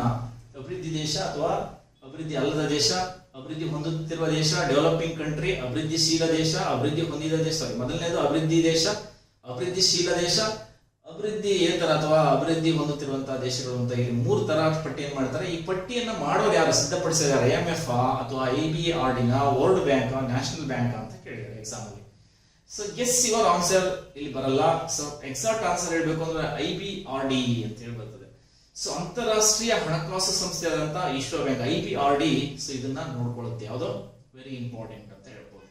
ಸೊ ಇದನ್ನ ಯಾವ್ದನ್ನ, ಸೊ ವಿಶ್ವದ ಎಲ್ಲ ಜಗತ್ತಿನ ಎಲ್ಲ ರಾಷ್ಟ್ರಗಳ ಹಲವಾರು ರಾಷ್ಟ್ರೀಯ ಆದಾಯವನ್ನ ಗಣನೆಗೆ ಇಟ್ಕೊಂಡು ಸೊ ಈ ಪಟ್ಟಿಯನ್ನ ತಯಾರಿಸ್ತಾರೆ IBRD ಬ್ಯಾಂಕ್ನವರು. So so 25 American dollar, 1025 American dollar ಗಿಂತ ಮೇಲಿರುವಂತ ದೇಶ. 2026ರಿಂದ 4035 ಅಮೆರಿಕನ್ ಡಾಲರ್ ಹೊಂದಿದಂತ ಕಡಿಮೆ ಹೊಂದಿದಂತ ಮಧ್ಯಮ ರಾಷ್ಟ್ರಗಳು ಅಂತ ಹೇಳಿ ಒಂದು ಪಟ್ಟಿಯನ್ನು ತಯಾರಿಸ್ತಾರೆ. 4036ರಿಂದ 12425ಗಿಂತ ಮೇಲ್ಪಟ್ಟಂತಹ ಅಮೆರಿಕನ್ ಡಾಲರ್ ಹೊಂದಿದಂತಹ ತಲಾ ರಾಷ್ಟ್ರೀಯ ಆದಾಯವನ್ನು ನೋಡ್ತಾರೆ. ಸೊ ಇವನ್ನ ಗಣನೆಗೆ ತೆಗೆದುಕೊಂಡು ಅತ್ಯಂತ ಬಡ ರಾಷ್ಟ್ರ ಯಾವುದು, ಅಭಿವೃದ್ಧಿಶೀಲ ರಾಷ್ಟ್ರ ಯಾವುದು, ಹಾಗೂ ಅಭಿವೃದ್ಧಿ ಹೊಂದಿದಂತ ರಾಷ್ಟ್ರಗಳು ಅಂತ ಹೇಳಿ ಪಟ್ಟಿ ಮಾಡ್ತಾರೆ. ಸೊ ಇದ್ರ ವೆರಿ ಇಂಪಾರ್ಟೆಂಟ್. ಭಾರತ ಯಾವ ಲಿಸ್ಟ್ ಅಲ್ಲಿ ಇದೆ ಅನ್ನೋದು ನಾವು ನೋಡ್ಬೇಕಾಗುತ್ತೆ. ಭಾರತ ಯಾವ ಲಿಸ್ಟ್ ಅಲ್ಲಿ ಅಂದ್ರೆ 2ನೇ ಲಿಸ್ಟ್ ಅಲ್ಲಿ. 1026 4035 ಅಮೆರಿಕನ್ ಡಾಲರ್ ಹೊಂದಿದಂತ ದೇಶಗಳಲ್ಲಿ ನಾವು ಬರ್ತೀವಿ. ಮಧ್ಯಮ ವರಮಾನ ಹೊಂದಿದಂತಹ ಅಭಿವೃದ್ಧಿಶೀಲ ದೇಶಗಳು ಅಂತೇಳಿ ಬರ್ತೀವಿ. ಭಾರತ ಯಾವ ಒಂದು ಕಾನ್ಸೆಪ್ಟ್ ಅಲ್ಲಿ ಬರುತ್ತೆ ಅಂದ್ರೆ 1026ರಿಂದ 4035 ಅಮೆರಿಕನ್ ಡಾಲರ್ ಅಲ್ಲಿ ಅಭಿವೃದ್ಧಿಶೀಲ ದೇಶದಲ್ಲಿ ಬರುತ್ತೆ. ಓಕೆ, ಸೊ ಅತಿ ಹೆಚ್ಚು ಅಭಿವೃದ್ಧಿ ಹೊಂದಿದಾರನ್ನ 4036ರಿಂದ 12435 ಅಮೆರಿಕನ್ ಡಾಲರ್ ಗಿಂತ ಜಾಸ್ತಿ ಇರಬೇಕು. ಸೊ ಉದಾಹರಣೆ ಅಮೆರಿಕ ಇರ್ಬೋದು, ಜರ್ಮನಿ ಇರ್ಬೋದು, ಇಂಗ್ಲೆಂಡ್ ಇರ್ಬೋದು, ಜಪಾನ್, ಈ ತರ ದೇಶಗಳು ಈ ಲೀಸ್ಟ್ ಅಲ್ಲಿ ಸಿಗ್ತವೆ. ಸೊ ಅತ್ಯಂತ ಬಡ ರಾಷ್ಟ್ರಗಳು 1025 ಅಮೆರಿಕನ್ ಡಾಲರ್ ಗಿಂತ ಕಡಿಮೆ ಆದಾಯ ಇದ್ರೆ ಅದನ್ನು ಕರೀತಾರೆ. ಉದಾಹರಣೆಗೆ ಯಾವುದು ಆಫ್ರಿಕಾ ಖಂಡದಲ್ಲಿರುವಂತಹ ದೇಶಗಳು, ಸುಮಾರು ದೇಶಗಳು ಈ ಲೀಸ್ಟ್ ಅಲ್ಲಿ ಬರ್ತವೆ. ಸೊ ಇವ್ರ ಬಗ್ಗೆ ನಿಮಗೆ ಸಾಕಷ್ಟು ಪರಿಚಯ ಇರಬೇಕಾಗುತ್ತೆ. ಹೈ ಇನ್ಕಮ್ ಕಂಟ್ರೀಸ್ ಕೂಡ ಇರ್ತದೆ. 12476ಕ್ಕಿಂತ ರಾಷ್ಟ್ರೀಯ ಆದಾಯಗಳು, ಸೊ ಹೆಚ್ಚು ಆದಾಯ ಹೊಂದಿದಂತ ರಾಷ್ಟ್ರಗಳನ್ನ ಈ ಪಟ್ಟಿಯಲ್ಲಿ ಸೇರಿಸ್ತೀವಿ ಅಂತ ಹೇಳ್ಬೋದು. ಹಾಗಾದ್ರೆ ಎಕ್ಸಾಮ್ ದೃಷ್ಟಿಯಿಂದ ವೆರಿ ಇಂಪಾರ್ಟೆಂಟ್ ಆಗಿ ಪಾಯಿಂಟ್ಸ್ ಇರ್ತೀನಿ, ನೋಟ್ ಮಾಡ್ಕೊತೀನಿ ಅಂತೀನಿ. ಸೊ 14ನೇ ಪ್ರಶ್ನೆ, ಭಾರತದಲ್ಲಿ ಆರ್ಥಿಕ ಚಟುವಟಿಕೆಗಳನ್ನ 3 ವಲಯಗಳಾಗಿ ಯಾರು ವಿಂಗಡಿಸ್ತಾರೆ ಅಂತ. ಸೊ ಸಿಂಪಲ್ ಕ್ವಶನ್ಸ್ ಅಲ್ಲ. ಭಾರತದಲ್ಲಿ ಆರ್ಥಿಕ ವಲಯವನ್ನ ವಿಂಗಡಿಸುವರು ಯಾರು ಅಂತೇಳಿ, ಭಾರತದಲ್ಲಿ ಆರ್ಥಿಕ ವಲಯವನ್ನ ವಿಂಗಡಿಸಿ ಎಷ್ಟಿದವನ್ನ 3 ಗೊತ್ತಿದೆ ನಮಗೆ. ಆದ್ರೆ ಇದನ್ನು ವಿಂಗಡಿಸುವರು ಯಾರು ಅಂತ ಕೇಳಿದಾಗ ಆನ್ಸರ್ ಹೇಳೋದು ಕಷ್ಟ ಆಗ್ತದೆ. ಹಾಗಾಗಿ ಇದನ್ನ ನೋಟ್ ಮಾಡ್ಕೊಳ್ಳಿ. ಸೊ ಕೇಂದ್ರೀಯ ಸಾಂಖ್ಯಿಕ ಸಂಸ್ಥೆ ಈ ಜವಾಬ್ದಾರಿಯನ್ನ ವಹಿಸಿಕೊಳ್ತದೆ. ಯಾವ್ದನ್ನ ಭಾರತದ ಆರ್ಥಿಕ ಚಟುವಟಿಕೆಗಳನ್ನ 3 ಭಾಗಗಳಾಗಿ ಮಾಡಿದ್ರೆ ಕೇಂದ್ರೀಯ ಸಾಂಖ್ಯಿಕ ಸಂಸ್ಥೆ ಆಗಿರುತ್ತೆ ಅಂತೇಳಿ. ಸೊ ಭಾರತದಲ್ಲಿ ಇರುವಂತಹ 3 ಆರ್ಥಿಕ ವಲಯಗಳು ಗೊತ್ತಿದೆ ನಿಮಗೆ. ಪ್ರೈಮರಿ ಸೆಕ್ಟರ್, ಸೆಕೆಂಡರಿ ಸೆಕ್ಟರ್ಸ್ ಮತ್ತು ಟರ್ಷರಿ ಸೆಕ್ಟರ್ಸ್ ಅಂತ. ಪ್ರಾಥಮಿಕ ಅಥವಾ ಆದ್ಯತಾ ವಲಯ ಅಂತ ಕರಿತೀವಿ, ಮಾಧ್ಯಮಿಕ ವಲಯ ಅಂತ ಕರಿತೀವಿ, ತೃತೀಯ ಅಥವಾ ಸೇವಾ ವಲಯ ಅಂತ ಹೇಳಿ ಕರಿತೀವಿ ಅಂತೇಳಿ. ಓಕೆ, ಇದ್ರ ಬಗ್ಗೆ ಕೂಡ ಕ್ವಶನ್ಸ್ ಕೇಳ್ತಾರೆ. ಪ್ರಾಥಮಿಕ ಅಥವಾ ಆದ್ಯತೆ ವಲಯದಲ್ಲಿ ಕೃಷಿ, ಅರಣ್ಯ, ಪಶುಪಾಲನೆ, ಮೀನುಗಾರಿಕೆ ಹಾಗೂ ರೇಷ್ಮೆ, ಹೈನುಗಾರಿಕೆ, ಬೇಟೆಗಾರಿಕೆ, ಜೇನುಗೂಡುಗಳ ಸಾಗಾಣಿಕೆ. ಸೊ ಇವೆಲ್ಲ ಪ್ರಾಥಮಿಕ ವಲಯದಲ್ಲಿ ಬಂದ್ರೆ. ಸಣ್ಣ ಮತ್ತು ದೊಡ್ಡ ಕೈಗಾರಿಕೆಗಳು, ಕಟ್ಟಡ ನಿರ್ಮಾಣ, ತಯಾರಿಕಾ ಕ್ಷೇತ್ರ, ವಿದ್ಯುತ್ ಶಕ್ತಿ, ಗಣಿಗಾರಿಕೆ, ಸಣ್ಣ ಮತ್ತು ಗುಡಿ ಕೈಗಾರಿಕೆಗಳು, ಸಹಕಾರಿ ಉದ್ಯಮಗಳು, ಇವೆಲ್ಲವೂ ಕೂಡ ಮಾಧ್ಯಮಿಕ ಅಥವಾ ಮಧ್ಯಮಿಕ ವಲಯ, ಸೆಕೆಂಡರಿ ವಲಯದಲ್ಲಿ ಬರ್ತವೆ. ಮಾಧ್ಯಮಿಕ ವಲಯದಲ್ಲಿ ಟರ್ಷರಿ ಸೆಕ್ಟರ್ಸ್ ಅಲ್ಲಿ ತೃತೀಯ ಅಥವಾ ಸೇವಾ ವಲಯ ಅಂತ ಕರಿತೀವಿ. ಶಿಕ್ಷಣ, ಉದ್ಯೋಗ, ಬ್ಯಾಂಕ್, ವಿಮೆ, ವಿಜ್ಞಾನ, ತಂತ್ರಜ್ಞಾನ, ಸಾರಿಗೆ ಸಂಪರ್ಕ, ಬಾಹ್ಯಾಕಾಶ ಆಡಳಿತಗಳು, ಸಂಶೋಧನೆ, ವ್ಯಾಪಾರ ಮತ್ತು ವಾಣಿಜ್ಯ, ಮನೋರಂಜನೆ, ಕ್ರೀಡೆ, ಅಂಚೆ ಮತ್ತು ತಂತಿ, ಇನ್ನು ಮುಂತಾದ ವಿಭಾಗಗಳನ್ನ ಟರ್ಷರಿ ಸೆಕ್ಟರ್ಸ್ ಅಲ್ಲಿ ಸೇರಿಸಲಾಗಿದೆ. ವಿಶೇಷ ಏನು ಎಕ್ಸಾಮ್ ಅಲ್ಲಿ ಈ ಸರಿ ಇದರಲ್ಲಿ ಅಂತ ನೋಡೋಣ. ಸೊ ಪ್ರಾಥಮಿಕ ವಲಯದಲ್ಲಿ ಉದ್ಯೋಗಸ್ಥರು ಹೆಚ್ಚು. ಮರೆಮಾಚಿದ ಉದ್ಯೋಗ ಯಾವ ವಲಯದಲ್ಲಿ ಕಂಡು ಬರುತ್ತೆ ಅಂತ ಕೇಳಿದ್ರೆ ಲಾಸ್ಟ್ ಟೈಮ್. ಮರೆಮಾಚಿದ ಉದ್ಯೋಗ ಯಾವ ವಲಯದಲ್ಲಿ ಬರುತ್ತೆ ಅಂದ್ರೆ PSI ಎಕ್ಸಾಮ್ ಅಲ್ಲಿ ಕೇಳಿದ, ಪೊಲೀಸ್ ಎಕ್ಸಾಮ್ ಅಲ್ಲಿ ಕೇಳಿದಾನೆ, SDA ಕೇಳಿದಾನೆ, FDA ಕೇಳಿದಾನೆ, KS IAS exam ಅಲ್ಲಿ ಕೂಡ ಈ ಕ್ವಶನ್ಸ್ ಅನ್ನು ಕೇಳ್ತಾರೆ. ಸೊ ಮರೆಮಾಚಿದ ಉದ್ಯೋಗ, ಹೆಚ್ಚು ಉದ್ಯೋಗ ಇರುವಂತದ್ದು ಎಲ್ಲಿ ಅಂತಂದ್ರೆ ಕೃಷಿ ಕ್ಷೇತ್ರ ಅಂತ ಹೇಳಿ ಪ್ರಾಥಮಿಕ ವಲಯದಲ್ಲಿ. 63% ದೇಶದ ಜನಸಂಖ್ಯೆಯಲ್ಲಿ 63ಕ್ಕಿಂತ ಹೆಚ್ಚು ಜನಸಂಖ್ಯೆ ಎಲ್ಲಿದೆ ಪರ್ಸೆಂಟೇಜ್ ಅಲ್ಲಿ? ಕೃಷಿ ಕ್ಷೇತ್ರದಲ್ಲಿದೆ. ಜಾಸ್ತಿ ಜನ ಇದ್ದಾರೆ, ಕಡಿಮೆ ಲ್ಯಾಂಡ್ ಇದೆ. ಸೊ ಹಾಗಾಗಿ ಇದರಿಂದ ಸೀಸನ್ ವೈಸ್ ಕೆಲಸ ಇದೆ. ಹಾಗಾಗಿ ಇದರಿಂದ ಇದನ್ನ ಮರೆಮಾಚಿದ ಉದ್ಯೋಗ ಕಾಣೋದು ಎಲ್ಲಿ ಅಂತಂದ್ರೆ ಸೊ ಇಲ್ಲಿ ಅಂದ್ರೆ ಪ್ರಾಥಮಿಕ ವಲಯದಲ್ಲಿ. ಇದು GDP 63 ದೇಶದ 63% ಜನ ಅಂದ್ರೆ ಹೆಚ್ಚು ಕಮ್ಮಿ 80 ಕೋಟಿಗಿಂತ ಹೆಚ್ಚು ಜನ ಸೊ ಯಾವುದು ಪ್ರೈಮರಿ ಸೆಕ್ಟರ್ಸ್ ಇದ್ದಾರೆ. ಆದ್ರೆ ಇವರು ದೇಶಕ್ಕೆ ಕೊಡುವಂತಹ ನ್ಯಾಷನಲ್ ಇನ್ಕಮ್ ಅಲ್ಲಿ ಅಥವಾ GDP ಲೀಸ್ಟ್ ಅಲ್ಲಿ ನೋಡಿದ್ರೆ ಬರೀ 12% ಇದೆ. 12% ಮಾತ್ರ ಕೊಡುಗೆ ಇದೆ. ಸೊ ಮಾಧ್ಯಮಿಕ ವಲಯದಲ್ಲಿ ಸೊ ಉದ್ಯೋಗ ಅವಕಾಶ 14% ಜನ ಭಾಗಿಯಾಗ್ತಾರೆ. GDPಗೆ ಇವರು 28% ಇವರು ಕೊಡುಗೆಯನ್ನು ಕೊಡ್ತಾರೆ. ಇವರ ಗಣನೀಯವಾಗಿ ಇವರ ಆದಾಯ ಏರಿಕೆ ಅಂದ್ರೆ ದೇಶದ ಇನ್ಕಮ್ಗೆ ಇವರ ಕೊಡುಗೆ ಸ್ವಲ್ಪ ಏರಿಕೆ ಇದೆ ಅಂತ ಹೇಳ್ಬೋದು. ಸೊ ಟರ್ಷರಿ ಸೆಕ್ಟರ್ಸ್ ಅಲ್ಲಿ ನೋಡಿದ್ರೆ ಹ್ಯೂಸ್ ನಮಗೆ ಅತಿ ಹೆಚ್ಚು ಆದಾಯವನ್ನು ತಂದುಕೊಡುವಂತ ವಲಯ ಯಾವುದು ಅಂದ್ರೆ ಸೊ ಟರ್ಷರಿ ಸೆಕ್ಟರ್ಸ್. ಸೊ ಈ ಟರ್ಷರಿ ಸೆಕ್ಟರ್ಸ್ ಅಲ್ಲಿ ಉದ್ಯೋಗ ಅವಕಾಶದಿರುವಂತ ಜನ ಎಷ್ಟು ಅಂದ್ರೆ 23% ಇದ್ದಾರೆ. ಇವರು ದೇಶದ GDPಗೆ 60 ರಿಂದ 62% ನಮಗೆ GDP ಅನ್ನ ತಂದು ಕೊಡ್ತಾರೆ. ಅತಿ ಹೆಚ್ಚು ಇವತ್ತು ಸರ್ಕಾರಕ್ಕೆ ದುಡ್ಡು ಬರ್ತಾ ಇರೋದಂದ್ರೆ ಟರ್ಷರಿ ಸೆಕ್ಟರ್ಸ್. ಹಾಗಾಗಿ ಕೋಟ್ಯಾಂತರ ರೂಪಾಯಿ ಟ್ಯಾಕ್ಸ್ಗಳು ಬರುವಂತದ್ದು ಟರ್ಷರಿ ಸೆಕ್ಟರ್ಸ್. ಹಾಗಾಗಿ ಈಗ ಎಕ್ಸಾಮ್ ಅಲ್ಲಿ ಕೇಳೋದು ಯಾವ ವಲಯ ಅತಿ ಹೆಚ್ಚು ಆದಾಯವನ್ನ ಅಥವಾ ತೆರಿಗೆಯನ್ನ ತಂದು ಕೊಡುವ ವಲಯ ಅಂತ ಕೇಳ್ತಾರೆ. ಟರ್ಷರಿ ಸೆಕ್ಟರ್ಸ್ ಅಥವಾ ಸೇವಾ ವಲಯ ಅಥವಾ ತೃತೀಯ ವಲಯ ಅಂತದನ್ನ ನೆನ್ಪಿಟ್ಕೊಳ್ಳಿ. ಓಕೆ, ನೆಕ್ಸ್ಟ್ ನೋಡೋಣ. ಸೊ ಈ ಕೆಳಗೆ ಯಾವುದು ಪ್ರಪಂಚದ ಆರ್ಥಿಕ ವ್ಯವಸ್ಥೆ ಅಲ್ಲ ಅಂತ ಕೇಳಿದ್ದಾರೆ. Very important questions. ಈ ಸರಿ ನಿರೀಕ್ಷೆ ಮಾಡಿದಂತ ಕ್ವಶನ್ಸ್ ಯಾವ್ದಂದ್ರೆ ಇದು ಬಂಡವಾಳ ಮತ್ತು ಮಾರುಕಟ್ಟೆ. ಓಕೆ, ಕ್ಯಾಪಿಟಲ್ ಮನಿ ಅಂತ ಕರಿತೀವಿ. ಸೋಷಿಯಲಿಸ್ಟ್ ಸಮಾಜವಾದಿ ಅಥವಾ ಕೇಂದ್ರೀಯ ಯೋಜನಾ ಅರ್ಥ ವ್ಯವಸ್ಥೆ. ಮೂರನೇದು ಮಿಕ್ಸ್ಡ್ ಮಿಶ್ರ ಆರ್ಥಿಕ ವ್ಯವಸ್ಥೆ, ಗ್ರೀನ್ ಎಕನಾಮಿಕ್ಸ್ ಅಂತ ಕರಿತೀವಿ ಅರ್ಥ ವ್ಯವಸ್ಥೆ ಅಂತ. ಎಕನಾಮಿಕ್ ಸಿಸ್ಟಮ್ ಬಗ್ಗೆ ಕೇಳಿದಾನೆ. ಬಂಡವಾಳ, ಸಮಾಜವಾದಿ, ಮಿಶ್ರ ಅರ್ಥ ವ್ಯವಸ್ಥೆ, ಹಸಿರು ಅರ್ಥ ವ್ಯವಸ್ಥೆ, ಇದರಲ್ಲಿ ಯಾವುದು ಪ್ರಪಂಚದ ಅರ್ಥ ವ್ಯವಸ್ಥೆ ಅಲ್ಲ ಅಂತ ಕೇಳಿದಾನೆ. ನನ್ಗೆ ಗೊತ್ತು ನೀವು 3 ಕಂಠಪಾಠ ಮಾಡ್ಕೊಂಡಿರ್ತೀರಿ, ಹಂಗಾಗಿ ಹಸಿರು ಅರ್ಥ ವ್ಯವಸ್ಥೆ ಅನ್ನೋದು ಗೆಸ್ ಮೇಲೆ ಆಗ್ತೀರಿ. ಯಾಕಂದ್ರೆ 4 ಆಪ್ಷನ್ಸ್ ಇರೋದಂತ 5 ಆಪ್ಷನ್ಸ್ ನಾನು ತೋರಿಸ್ತಿಲ್ಲಲ್ಲ. ಹಂಗಾಗಿ ಸ್ನೇಹಿತರೆ ಎಲ್ಲವೂ ಸರಿ, ಇದರಲ್ಲಿ ಎಲ್ಲ ಅರ್ಥ ವ್ಯವಸ್ಥೆಗಳು ಇದಾವೆ, ತಪ್ಪು ಯಾವುದಿಲ್ಲ. ಯಾಕೆ ಈ ಕ್ವಶನ್ಸ್ ಕೇಳಿದ್ರೆ ನಿಮ್ ನಾಲೆಡ್ಜ್ ಅಲ್ಲಿ ಪ್ರಪಂಚದಲ್ಲಿ ಅಥವಾ ಎಲ್ಲಾ ನಮ್ಮ ದೇಶದಲ್ಲೂ ಕೂಡ ನಾವು ಮಿಕ್ಸ್ಡ್ ಅರ್ಥ ವ್ಯವಸ್ಥೆಯನ್ನು ಹೊಂದಿದ್ದೀವಿ, ಮಿಶ್ರ ಆರ್ಥಿಕ ವ್ಯವಸ್ಥೆಯನ್ನು ಹೊಂದಿದ್ದೀವಿ. ಈ ಮಿಶ್ರ ಆರ್ಥಿಕ ವ್ಯವಸ್ಥೆ ಹೊಂದಿದ್ರು ಅಂದ್ರೆ ಸರ್ಕಾರ ಮತ್ತು ಖಾಸಗಿ, ಇವ್ರ ಬಗ್ಗೆ ನಾವು ಮುಂದೆ ಹೇಳ್ತಾ ಹೋಗ್ತೀನಿ. ಬಟ್ ಇವನು ಫಸ್ಟ್ ಲೀಸ್ಟ್ ನೋಡ್ಕೊಳ್ಳೋಣ. ಮುಕ್ತ ಮತ್ತು ತೆರೆದ ಅರ್ಥ ವ್ಯವಸ್ಥೆ ಅಂತ ಕರಿತೀವಿ, ಮುಚ್ಚಿದ ಕ್ಲೋಸ್ಡ್ ಎಕನಾಮಿಕ್ಸ್ ಅಂತ ಕರಿತೀವಿ, ದ್ವಂದ್ವ ಅರ್ಥಶಾಸ್ತ್ರ ಅಂತ ಕರಿತೀವಿ, ಸಮಾನಾಂತರ ಪ್ಯಾರಲಲ್ ಎಕನಾಮಿಕ್ಸ್ ಅಂತ ಕರಿತೀವಿ, ಇನ್ನೊಂದು ಗ್ರೀನ್ ಎಕನಾಮಿಕ್ಸ್ ಅಂತ ಹೇಳಿ ಈ ತರ ಎಲ್ಲ ಕರಿತೀವಿ. ಒಟ್ಟು ಇವ್ರ ಬಗ್ಗೆ ನಿಮ್ ನಾಲೆಡ್ಜ್ ಅಲ್ಲಿ ಇವೆಲ್ಲ ಕಾನ್ಸೆಪ್ಟ್ ಕೂಡ ಎಲ್ಲ ದೇಶದಲ್ಲಿ ಅಳವಡಿಸ್ತಾ ಇದ್ದಾರೆ. ಅದರಲ್ಲಿ ಮೊದಲನೇ 3 ಇಂಪಾರ್ಟೆಂಟ್ ಬಂಡವಾಳ, ಸಮಾಜವಾದಿ, ಮಿಶ್ರ ಅರ್ಥವ್ಯವಸ್ಥೆ ಅಂತ. ಉಳಿದಂತ ಹಸಿರು ಅರ್ಥವ್ಯವಸ್ಥೆ, ಮುಕ್ತ ತೆರೆದ ಅರ್ಥವ್ಯವಸ್ಥೆ, ಮುಚ್ಚಿದ ಅರ್ಥವ್ಯವಸ್ಥೆ, ದ್ವಂದ್ವ ಅರ್ಥವ್ಯವಸ್ಥೆ, ಸಮಾನಾಂತರ ಅರ್ಥವ್ಯವಸ್ಥೆ ಎಲ್ಲ ದೇಶದಲ್ಲೂ ಅಡಾಪ್ಟ್ ಇರ್ತದೆ ಆಯ್ತಾ. ಇದು ಒಂಥರ ಇಂಡೈರೆಕ್ಟ್ ಆಗಿರೋಂತ ಒಂದು ಕಾನ್ಸೆಪ್ಟ್ ಆಗಿರುತ್ತೆ. ಹಾಗಾಗಿ 3 ಇಂಪಾರ್ಟೆಂಟ್, ನಮಗೆ 3 ಅಷ್ಟೇ ಕಲ್ಕೊಂಡಿರ್ತೀವಿ, ಉಳಿದ ಬಗ್ಗೆ ಇರಲ್ಲ. ಎಕ್ಸಾಮ್ ದೃಷ್ಟಿಯಿಂದ ವೆರಿ ಇಂಪಾರ್ಟೆಂಟ್ ಆಗಿರುತ್ತೆ, ನೋಡ್ಕೊಳ್ಳಿ. ಸ್ವಲ್ಪ ನಾನು ವಿವರಣೆ ಕೊಡ್ತಾ ಹೋಗ್ತೀನಿ. ಯಾವುದು ಬಂಡವಾಳ ಆರ್ಥಿಕ ವ್ಯವಸ್ಥೆ ಅಂತ ಸಂಪೂರ್ಣ ಖಾಸಗಿಯವರ ಒಡೆತನದಲ್ಲಿರ್ತದೆ. ಖಾಸಗಿಯವರೇ ಇಲ್ಲಿ ಸರ್ವಭೌಮರಾಗಿರ್ತಾರೆ. ಟ್ಯಾಕ್ಸ್ ವಿತರಣೆ ಇರ್ಬೋದು, ಎಲ್ಲ ಇರ್ಬೋದು. ಆದ್ರೆ ಮಾರುಕಟ್ಟೆ, ಮುಕ್ತ ಮಾರುಕಟ್ಟೆ ವ್ಯವಸ್ಥೆಯನ್ನು ಕೊಡೋದು ಮಾತ್ರ ಯಾರಿಗೆ ಇರ್ತದೆ ಅಂದ್ರೆ ಗೌರ್ಮೆಂಟ್ ಸೆಕ್ಟರ್ಸ್ಗೆ ತಗೊಂಡಿರುತ್ತೆ. ಆದ್ರೆ ಪ್ರಾಡಕ್ಟ್ ಇರ್ಬೋದು, ಟ್ಯಾಕ್ಸ್ ಹಾಕೋದು ಅಥವಾ ವಸ್ತುವಿನ ರೇಟ್ ಅನ್ನ ನಿರ್ಧಾರ ಮಾಡೋರು ಯಾರಾಗಿರ್ತಾರೆ ಅಂದ್ರೆ ಖಾಸಗಿಯವರಾಗಿರ್ತಾರೆ. ಹಾಗಾಗಿ ಇಡೀ ಅರ್ಥ ವ್ಯವಸ್ಥೆ ಖಾಸಗಿಯವರ ಒಂದು ಹಿಡಿತದಲ್ಲಿರುತ್ತೆ. ಅಂತ ದೇಶಗಳು ಯಾವುವು ಅಂತ ಕೂಡ ಹೇಳಿದೆ ನಾನು. USA, United State of America, Canada, Chile, Germany, United Kingdom, Japan, South Korea ಹಾಗೂ ಬಾಂಗ್ಲಾದೇಶ ಕೂಡ ಮಾರ್ಕೆಟ್ ಸಿಸ್ಟಮ್ ಅಂತ ಕರೀತಾರೆ. ಯಾವುದು ಬಾಂಗ್ಲಾದೇಶದಲ್ಲಿ ಮಾರ್ಕೆಟ್ ಎಕನಾಮಿಕ್ ಸಿಸ್ಟಮ್ ಅಂತ ಕರೀತಾರೆ. ಅದನ್ನ ಇನ್ನೊಂದು ಕ್ಯಾಪಿಟಲಿಸ್ಟಿಕ್ ಮಾರ್ಕೆಟ್ ಎಕನಾಮಿಕ್ ಅಂತ ಕರೀತಾರೆ. ಹಾಗಾಗಿ ಇದರಿಂದ ಬಂಡವಾಳ ಅರ್ಥವ್ಯವಸ್ಥೆ ಹೊಂದಿದಂತ ದೇಶ ಯಾವುದು ಅಥವಾ ಯಾವ್ದಲ್ಲ ಅಂತ ಕೇಳ್ತಾರೆ, ನೋಟ್ ಮಾಡ್ಕೊಳ್ಳಿ. ಸೋಷಿಯಲಿಸ್ಟಿಕ್ ಅಥವಾ ಸೆಂಟ್ರಲಿ ಪ್ಲಾನ್ಡ್ ಎಕನಾಮಿ ಅನ್ನೋದ್ರ ಬಗ್ಗೆ ಕೇಳ್ತಾರೆ. ಸಂಪೂರ್ಣವಾಗಿ ಸರ್ಕಾರದ ನಿಯಂತ್ರಣದಲ್ಲಿರುತ್ತೆ. ಈ ತರದ ದೇಶಗಳು ಯಾವ ಅಂದ್ರೆ ಚೈನಾ, ವೆರಿ ಇಂಪಾರ್ಟೆಂಟ್. ಕಮ್ಯುನಿಸ್ಟ್ ಆಡಳಿತ ಇರೋದಂತದಲ್ಲಿ ಚೈನಾ ವೆರಿ ಇಂಪಾರ್ಟೆಂಟ್ ಆಗುತ್ತೆ. ಕ್ಯೂಬಾ, ವಿಯಟ್ನಾಂ ಹಾಗೂ ಲಾವೋಸ್ ರಿಪಬ್ಲಿಕ್ ಅಂತ ಬರುತ್ತೆ, ಮತ್ತು ನಾರ್ತ್ ಕೊರಿಯಾ, ಇವೆಲ್ಲ ಕೂಡ ಸೋಷಿಯಲಿಸ್ಟಿಕ್ ಸರ್ಕಾರದ ನಿಯಂತ್ರಣದಲ್ಲಿರುವಂತಹ ಆರ್ಥಿಕ ವ್ಯವಸ್ಥೆ ಆಗಿರ್ತದೆ.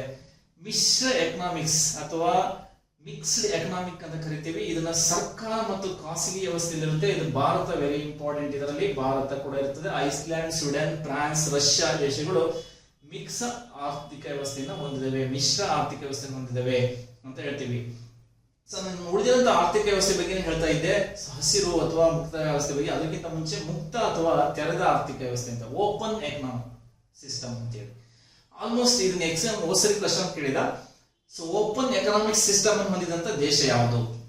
ಕ್ಷಿಪ್ರಗತಿಯಲ್ಲಿ ಆರ್ಥಿಕ ಸ್ವಾವಲಂಬನೆಯನ್ನು ಹೊಂದಿ ಅತಿ ಹೆಚ್ಚು ದೇಶಕ್ಕೆ ಯಾವುದು FDI ಅನ್ನ ಆಕರ್ಷಿಸುವಂತ ದೇಶ ಆಗಿದೆ ಇದು.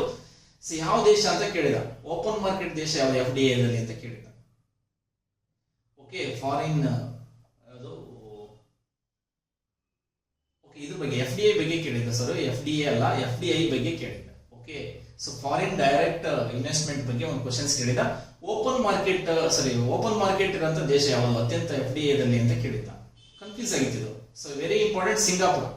ಏನಿದಕ್ಕೆ ಆನ್ಸರ್ ಸಿಂಗಾಪುರ ಆನ್ಸರ್ ಇದೆ. ಇತ್ತೀಚೆಗೆ ಬಂದಂತ ಒಂದು ಕ್ವಶನ್ಸ್ ಇದು. ಹಾಗೆ ಸಿಂಗಾಪುರ ಅತಿ ಹೆಚ್ಚು FDI ಆಕರ್ಷಿಸಿದಂತ ಮುಕ್ತ ಮಾರುಕಟ್ಟೆಯ ದೇಶ ಆಗಿದೆ ಅಂತ ಹೇಳ್ಬೋದು. Okay, next closed economic system ಅಂತ ಕೇಳ್ದ. ಇದು ಪ್ಯಾರಲಲ್, ಇದು ವೆರಿ ಇಂಪಾರ್ಟೆಂಟ್. ಯಾಕಂದ್ರೆ ಭಾರತ ಪಾಕಿಸ್ತಾನದಲ್ಲಿರೋದು ಕ್ಲೋಸ್ಡ್ ಎಕನಾಮಿಕ್ ಸಿಸ್ಟಮ್. ಓಕೆ, ಭಾರತಕ್ಕೂ ಪಾಕಿಸ್ತಾನ ಯುದ್ಧ ಸನ್ನಿವೇಶಗಳಿದಾವೆ, ಕೆಲವು ವಸ್ತುಗಳನ್ನ ನಿರ್ಬಂಧ ಹೇರಿದ್ವಿ. ಇದನ್ನ ಕ್ಲೋಸ್ಡ್ ಎಕನಾಮಿಕ್ ಸಿಸ್ಟಮ್ ಅಂತ ಕರಿತೀವಿ. ಒಂದು ದೇಶ ವಿವಿಧ ದೇಶಗಳೊಂದಿಗೆ ವಾಣಿಜ್ಯ ಸಂಪರ್ಕವನ್ನು ಹೊಂದಿರದಂತಹ ಸನ್ನಿವೇಶವನ್ನ ಮುಚ್ಚಿದ ಅರ್ಥವ್ಯವಸ್ಥೆ ಅಂತ. ಇದು ಮತ್ತೆ ಯಾವಾಗಾದ್ರೂ ಓಪನ್ ಆಗೋದು. ಉದಾಹರಣೆ ಅಟಲ್ ಬಿಹಾರಿ ವಾಜಪೇಯಿ ಬಂದು ಓಪನ್ ಮಾಡಿದ್ರು, ಮನಮೋಹನ್ ಸಿಂಗ್ ಅವ್ರನ್ನ ಕಂಟಿನ್ಯೂ ಮಾಡ್ಕೊಂಡು ಹೋದ್ರು. ಬಟ್ ಇವಾಗ ಏನಾಗಿದೆ, ಸೊ ಕ್ಲೋಸ್, ಭಾರತ ಮತ್ತು ಪಾಕಿಸ್ತಾನ ಸನ್ನಿವೇಶಗಳು ಸರಿ ಇಲ್ಲ, ಹಾಗಾಗಿ ಕ್ಲೋಸ್ ಮಾಡಿದ್ರು. ಹಾಗೆ ಎಲ್ಲಾ ದೇಶಗಳು ಯಾವಾಗಾದ್ರೂ ಓಪನ್ ಮಾಡ್ಕೋಬಹುದು, ಯಾವಾಗಾದ್ರೂ ಕ್ಲೋಸ್ ಮಾಡ್ಕೋಬಹುದು. ಹಾಗೆ ಇವೆಲ್ಲ ದೇಶದಲ್ಲೂ ಕೂಡ ಆಗತ್ತಿರುತ್ತೆ ಅಂತ ಹೇಳ್ಬೋದು. ದ್ವಂದ್ವ ಆರ್ಥಿಕ ವ್ಯವಸ್ಥೆ ಅಂತ ಕರೀತಾರೆ. ಇದನ್ನ JH ಬೋಯಕ್ ಅನ್ನೋರು ಇದನ್ನ ಪರಿಚಯ ಮಾಡಿದ್ರು. ದ್ವಂದ್ವ ಆರ್ಥಿಕ ವ್ಯವಸ್ಥೆಯನ್ನ ಅಂದ್ರೆ ದೇಶದಲ್ಲಿ ಏಕಕಾಲದಲ್ಲಿ ವಿವಿಧ ಮಟ್ಟದ ಅಭಿವೃದ್ಧಿ ತಂತ್ರಜ್ಞಾನಕ್ಕೆ ಸಂಬಂಧಪಟ್ಟಂಗೆ ಬೇಡಿಕೆಯ ಸ್ವರೂಪಕ್ಕೆ ಅನುಗುಣವಾಗಿ ಎಕನಾಮಿಕ್ ಸಿಸ್ಟಮ್ ಅನ್ನ ಬದಲಾಯಿಸೋದ್ರಿಂದ ದ್ವಂದ್ವ ಅರ್ಥ ವ್ಯವಸ್ಥೆ ಅಂತ ಕರಿತೀವಿ. ಸೊ ನೆಕ್ಸ್ಟ್ ಇಂಪಾರ್ಟೆಂಟ್ ಯಾವುದು ಅಂತ ಬಗ್ಗೆ ನಾನು ಹೇಳ್ತೀನಿ, ಸಮಾನಾಂತರ, ಪ್ಯಾರಲ್ ಅಂತ ಹೇಳಿ ಕರಿತೀವಿ. ಸೊ ಇಲ್ಲಿ ಆರ್ಥಿಕತೆಯಲ್ಲಿ ಬ್ಲಾಕ್ ಮನಿ ಮತ್ತು ವೈಟ್ ಮನಿ ಅನ್ನೋದ್ರ ಬಗ್ಗೆ ಕಾನ್ಸೆಪ್ಟ್ ಬರುತ್ತೆ. ಸಮಾನಾಂತರ ಒಂದು ಆರ್ಥಿಕ ವ್ಯವಸ್ಥೆಯಲ್ಲಿ ವೆರಿ ಇಂಪಾರ್ಟೆಂಟ್ ಆದಂತ, ಇದು ಕೂಡ ಎಕನಾಮಿಕಲಿ ಎಲ್ಲಾ ದೇಶದಲ್ಲಿ ಇದೆ. ನಮ್ಮಲ್ಲಿ ಕೂಡ ಬ್ಲಾಕ್ ಮನಿ ಇದೆ, ವೈಟ್ ಮನಿ ಇದೆ. ಸೊ ಇದನ್ನ ಸಮಾನಾಂತರ ಆರ್ಥಿಕ ವ್ಯವಸ್ಥೆಯಲ್ಲಿ ವೆರಿ ಇಂಪಾರ್ಟೆಂಟ್ ಆಗಿರುತ್ತೆ. ಓಕೆ, ನೆಕ್ಸ್ಟ್ ಇಂಪಾರ್ಟೆಂಟ್ ಹಸಿರು ಅರ್ಥ ವ್ಯವಸ್ಥೆ ಅಂತ ಕರಿತೀವಿ. ಸೊ ಇವತ್ತಿನ ಒಂದು ಕಾನ್ಸೆಪ್ಟ್ ಇದು. ಎಲ್ಲ ಅಭಿವೃದ್ಧಿಶೀಲ ದೇಶಗಳಿಗೆ ಹಸಿರು ಅರ್ಥ ವ್ಯವಸ್ಥೆಯನ್ನು ಅಡಾಪ್ಟ್ ಮಾಡ್ಕೊಳ್ಳಿ ಅಂತ ಹೇಳಾಗ್ತದೆ ವಿಶ್ವಸಂಸ್ಥೆ. ಹಾಗಿದ್ರೆ ಮಾತ್ರ ನಾನು ಫಂಡ್ಸ್ ಕೊಡ್ತೀನಿ ಅಥವಾ ಲೋನ್ಸ್ ಕೊಡ್ತೀನಿ ಅಂತ ಹೇಳ್ತದೆ. ಯಾಕೆ ಅಂದ್ರೆ ಹಸಿರು ಅರ್ಥ ವ್ಯವಸ್ಥೆ ಅಂತ ಅಂದ್ರೆ ಸೊ ಎನ್ವೈರನ್ಮೆಂಟ್ ಅನ್ನ ಕಾಪಾಡಿಕೊಳ್ಳಂಗೆ ಇಂಡಸ್ಟ್ರೀಸ್ ಗಳನ್ನ ಓಪನ್ ಮಾಡಿ, ಇಂಡಸ್ಟ್ರೀಸ್ ಓಪನ್ ಮಾಡೋದಾದ್ರೆ ಸೊ ಯಾವ್ದನ್ನ ಎನ್ವೈರನ್ಮೆಂಟ್ ಗೆ ಹಾನಿ ಆಗದಂಗೆ ಮಾಡ್ಬೇಕಾಗುತ್ತೆ. ಸೊ ಅಂತ ಒಂದು ಅಪ್ಡೇಟ್ ಅಂದ್ರೆ ಇಂಗಾಲ ಡೈಆಕ್ಸೈಡ್, CO2 ಅನ್ನ ಅಥವಾ ಕಾರ್ಬನ್ ಮಾನಾಕ್ಸೈಡ್ ಈ ತರದ್ದು ಯಾವುದೇ ಒಂದು ಪ್ರಾಡಕ್ಟ್ ಅನ್ನು ಮಾಡಂಗಿಲ್ಲ. ಸೊ ಸಲ್ಫರ್ ಡೈಆಕ್ಸೈಡ್ ಅನ್ನ ಕಡಿಮೆ ಮಾಡಂತ ಇಂಜಿನ್ಸ್ ಗಳನ್ನ ಮಾಡಿರ್ಬೇಕು. ಈ ತರದೆಲ್ಲ ವ್ಯವಸ್ಥೆಯನ್ನು ತಂದ್ರೆ ಮಾತ್ರ ನಾವು ಅನುಮತಿ ಕೊಡ್ತೀವಿ ಅಂತ ಹೇಳ್ತಾರೆ. ಸೊ ಭಾರತ ಕೂಡ ಇದರಲ್ಲಿ ವಿಭಿನ್ನವಾದ ಸೋಲಾರ್ ಸಿಸ್ಟಮ್ ಅನ್ನ ತರೋದಕ್ಕೆ ಟ್ರೈ ಮಾಡಿತು. ಸೊ ಸೋಲಾರ್ ಪ್ಲಾನ್ ಬಗ್ಗೆ ಯಾವುದು ಇಂಟ್ರೊಡ್ಯೂಸ್ ಮಾಡಿದೆ ಭಾರತ. ಸೊ ಅಮೆರಿಕ ಪ್ಯಾರಿಸ್ ಒಪ್ಪಂದದಿಂದ ಕ್ವಿಟ್ ಮಾಡ್ತು. ಯಾಕಂದ್ರೆ ಅಲ್ಲಿ ಬಂಡವಾಳಶಾಹಿ ಇರೋದ್ರಿಂದ, ಖಾಸಗಿ ವ್ಯಕ್ತಿಗಳು ಇರೋದ್ರಿಂದ ಅವರ ಮಾತಿಗೆ ಅಮೆರಿಕ ಅಧ್ಯಕ್ಷ ಕೂಡ ಬಗ್ಬೇಕಾಗುತ್ತೆ. ಸೊ ಯಾವ್ದನ್ನ ಹಸಿರು ಎಕನಾಮಿಕ್ ಸಿಸ್ಟಮ್ ಅನ್ನ ತರೋದ್ರಲ್ಲಿ ಅವ್ರು ವಿಫಲ ಇದ್ದಾರೆ. ಬಟ್ ನಾವೆಲ್ಲ ಇನ್ಕ್ರೀಸ್ ಆಗ್ತಿದೀವಿ. ಇವತ್ತಿನ ಒಂದು ಪ್ರಸ್ತುತ ವ್ಯವಸ್ಥೆಯಲ್ಲಿ ಹಸಿರು ಎಕನಾಮಿಕ್ಸ್ ಬಗ್ಗೆ ಹೆಚ್ಚು ಕ್ವಶನ್ಸ್ ಕೇಳ್ತಾರೆ. ಅಥವಾ ಜಿಯೋಗ್ರಫಿ ಮೂಲದಾಗಿರ್ಬೋದು ಅಥವಾ ಗ್ಲೋಬಲ್ ವಾರ್ಮಿಂಗ್ ಬಂದಾಗ ಇದು ವೆರಿ ಇಂಪಾರ್ಟೆಂಟ್ ಆಗುತ್ತೆ. ಹಂಗ ಎಲ್ಲಾ ದೇಶಗಳು ಹಸಿರು ಆರ್ಥಿಕ ವ್ಯವಸ್ಥೆನ ಅಳವಡಿಸ್ಕೊಳ್ಳೋದಕ್ಕೆ ತುಂಬಾ ಶ್ರಮವನ್ನು ವಹಿಸ್ತವೆ ಅಂತ ಹೇಳ್ಬೋದು. ನೆಕ್ಸ್ಟ್ ಕ್ವಶನ್ಸ್ ನೋಡೋಣ. ಸೊ ನಾರ್ಡಿಕ್ ಕಂಟ್ರಿಗಳು ಯಾವುವು ಅಂತೇಳಿ. ಸೊ ನಾರ್ಡಿಕ್ ಕಂಟ್ರಿಗಳು ಯಾವುವು ಅಂತ ಎಕ್ಸಾಮ್ ಕೇಳಿದ್ದಾರೆ. So very important. ನಾರ್ಡಿಕ್ ಕಂಟ್ರಿಗಳು ಅಂತ ಹೇಳಿ ಎಕ್ಸಾಮ್ ಕೇಳಿದರೆ ಸ್ವೀಡನ್, ನಾರ್ವೆ, ಫಿನ್ಲ್ಯಾಂಡ್ ಮತ್ತು ಡೆನ್ಮಾರ್ಕ್ ಹಾಗೂ ಐಸ್ಲ್ಯಾಂಡ್ ಕಂಟ್ರಿಗಳನ್ನ ನಾರ್ಡಿಕ್ ಕಂಟ್ರಿಗಳು ಅಂತ ಕರಿತೀವಿ. ಇವು ಯಾವುದೋ ಸ್ಕ್ಯಾಂಡಿನೇವಿಯಾ ಎಂಬ ದ್ವೀಪ ಬರುತ್ತೆ. ಈ ಸ್ಕ್ಯಾಂಡಿನೇವಿಯಾ ದ್ವೀಪದ ಒಂದು ಸಮೂಹದಲ್ಲಿರುವಂತಹ ಈ ದೇಶವನ್ನ ನಾರ್ಡಿಕ್ ಕಂಟ್ರಿಗಳು ಅಂತ ಕರೀತಾರೆ. ನಾರ್ಡಿಕ್ ಕಂಟ್ರಿಗಳು ಅಂದ್ರೆ ಯಾವಂದ್ರೆ ಸ್ವೀಡನ್, ನಾರ್ವೆ, ಫಿನ್ಲ್ಯಾಂಡ್, ಡೆನ್ಮಾರ್ಕ್ ಮತ್ತು ಐಸ್ಲ್ಯಾಂಡ್. ಸ್ಕ್ಯಾಂಡಿನೇವಿಯಾ ಎಂಬ ದ್ವೀಪ ಒಂದು ಸಮೂಹದಲ್ಲಿರುವಂತಹ ದೇಶಗಳನ್ನ ನಾರ್ಡಿಕ್ ಕಂಟ್ರೀಸ್ ಗಳು ಅಂತ ಕರೀತಾರೆ. ಸೊ ಹೀಗೆ ಎಕನಾಮಿಕ್ಸ್ ಬಗ್ಗೆ ಇಂಪಾರ್ಟೆಂಟ್ ಆಗಿ ನಾನು ಮೊದಲನೇ ಕ್ಲಾಸ್ ಅನ್ನು ಆರಂಭಿಸಿದೆ. ಸೊ ವೆರಿ ಇಂಪಾರ್ಟೆಂಟ್ ಆಗಿರುತ್ತೆ. ಈ ತರ ನಾನು ಪ್ರಶ್ನೋತ್ತರ ಮೂಲಕ ಮತ್ತು ಥಿಯರಿ ಮೂಲಕ ಎರಡನ್ನೂ ಪ್ಯಾರಲ್ ಆಗಿ ಹೇಳ್ತಿದ್ದೀನಿ. ಸ್ನೇಹಿತರೆ, ದಯವಿಟ್ಟು ನೆಕ್ಸ್ಟ್ ದಿನ ಕ್ವಶನ್ಸ್ ನೋಡೋಕ್ಕಿಂತ ಮುಂಚೆ ನೀವು ಅಚ್ಚುವತ್ ಕೋಚಿಂಗ್ ಸೆಂಟರ್ಗೆ ಸಬ್ಸ್ಕ್ರೈಬ್ ಆಗೋದನ್ನ ಮರಿಬೇಡಿ. ಯಾಕಂದ್ರೆ ಒಳ್ಳೊಳ್ಳೆ ವಿಡಿಯೋಸ್ ಗಳನ್ನ ತರಲಿಕ್ಕೆ ಟ್ರೈ ಮಾಡ್ತಾ ಇದ್ದಾರೆ. ನೆಕ್ಸ್ಟ್ ಮೆಂಟಲ್ ಅಬಿಲಿಟಿ ಬರ್ತಾ ಇದೆ, ನೆಕ್ಸ್ಟ್ ಪಾಲಿಟಿ ಬರ್ತಾ ಇದೆ. ಹೀಗೆ ಎಲ್ಲ ಸಬ್ಜೆಕ್ಟ್ ಗಳನ್ನ ತರಲಿಕ್ಕೆ ಟ್ರೈ ಮಾಡ್ತಾ ಇದ್ದಾರೆ. ಸದ್ಯದ ಪರಿಸ್ಥಿತಿಯಲ್ಲಿ ಯಾರು ಕೂಡ ಈಗ ಲಾಕ್ಡೌನ್ ಸಿಸ್ಟಮ್ ಇರೋದ್ರಿಂದ ತುಂಬಾ ಪ್ರಾಬ್ಲಮ್ ಬರಕ್ಕಾಗ್ತಿಲ್ಲ. ಹಾಗಾಗಿ ಎಲ್ಲ ವಿಡಿಯೋಸ್ಗಳು ನಿಮಗೆ ಒಳ್ಳೊಳ್ಳೆ ವಿಡಿಯೋಸ್ಗಳು ಬೇಕು ಅನ್ನಂಗಿದ್ರೆ ದಯವಿಟ್ಟು ಸಬ್ಸ್ಕ್ರೈಬ್ ಆಗಿ, ಶೇರ್ ಮಾಡಿ, ಮತ್ತೆ ಟೆಲಿಗ್ರಾಮ್ ಗ್ರೂಪಿಗೆ ಜಾಯ್ನ್ ಆಗಿ. ನಿಮಗೆ ಒಳ್ಳೊಳ್ಳೆ ವಿಷಯಗಳನ್ನು ನಾನು ಕೊಡ್ತಾ ಹೋಗ್ತೀನಿ. ಹಾಗೆಯೇ ಎವ್ರಿ ಡೇ ಕರೆಂಟ್ ಅಫೇರ್ಸ್ ಅನ್ನ ಪ್ರತಿದಿನ 8 ಗಂಟೆಗೆ ನ್ಯಾಷನಲ್ ನ್ಯೂಸ್ ಬರುತ್ತೆ. ಎಲ್ಲ ಪೇಪರ್ ಅನ್ನ ಅನಾಲಿಸಿಸ್ ಮಾಡ್ತಾ ಇದೀವಿ. ಸೊ ನಮ್ಮ Pritam sir very news hunter ಆಗಿ ಮಾಡ್ತಿದ್ದಾರೆ. ತುಂಬಾ ಬೇಡಿಕೆ ಇದೆ, ತುಂಬಾ ಜನಕ್ಕೆ ಉಪಯೋಗ ಆಗ್ತಾ ಇದೆ. ಹಾಗಾಗಿ ಇದರಿಂದ 8 ಗಂಟೆ ಪ್ರತಿ ರಾತ್ರಿ 8 ಗಂಟೆಗೆ ಅಚೀವರ್ಸ್ ಅಕಾಡೆಮಿ ಶಿವಮೊಗ್ಗ ಯಾವುದು ಯೂಟ್ಯೂಬ್ ಚಾನಲ್ ಬನ್ನಿ.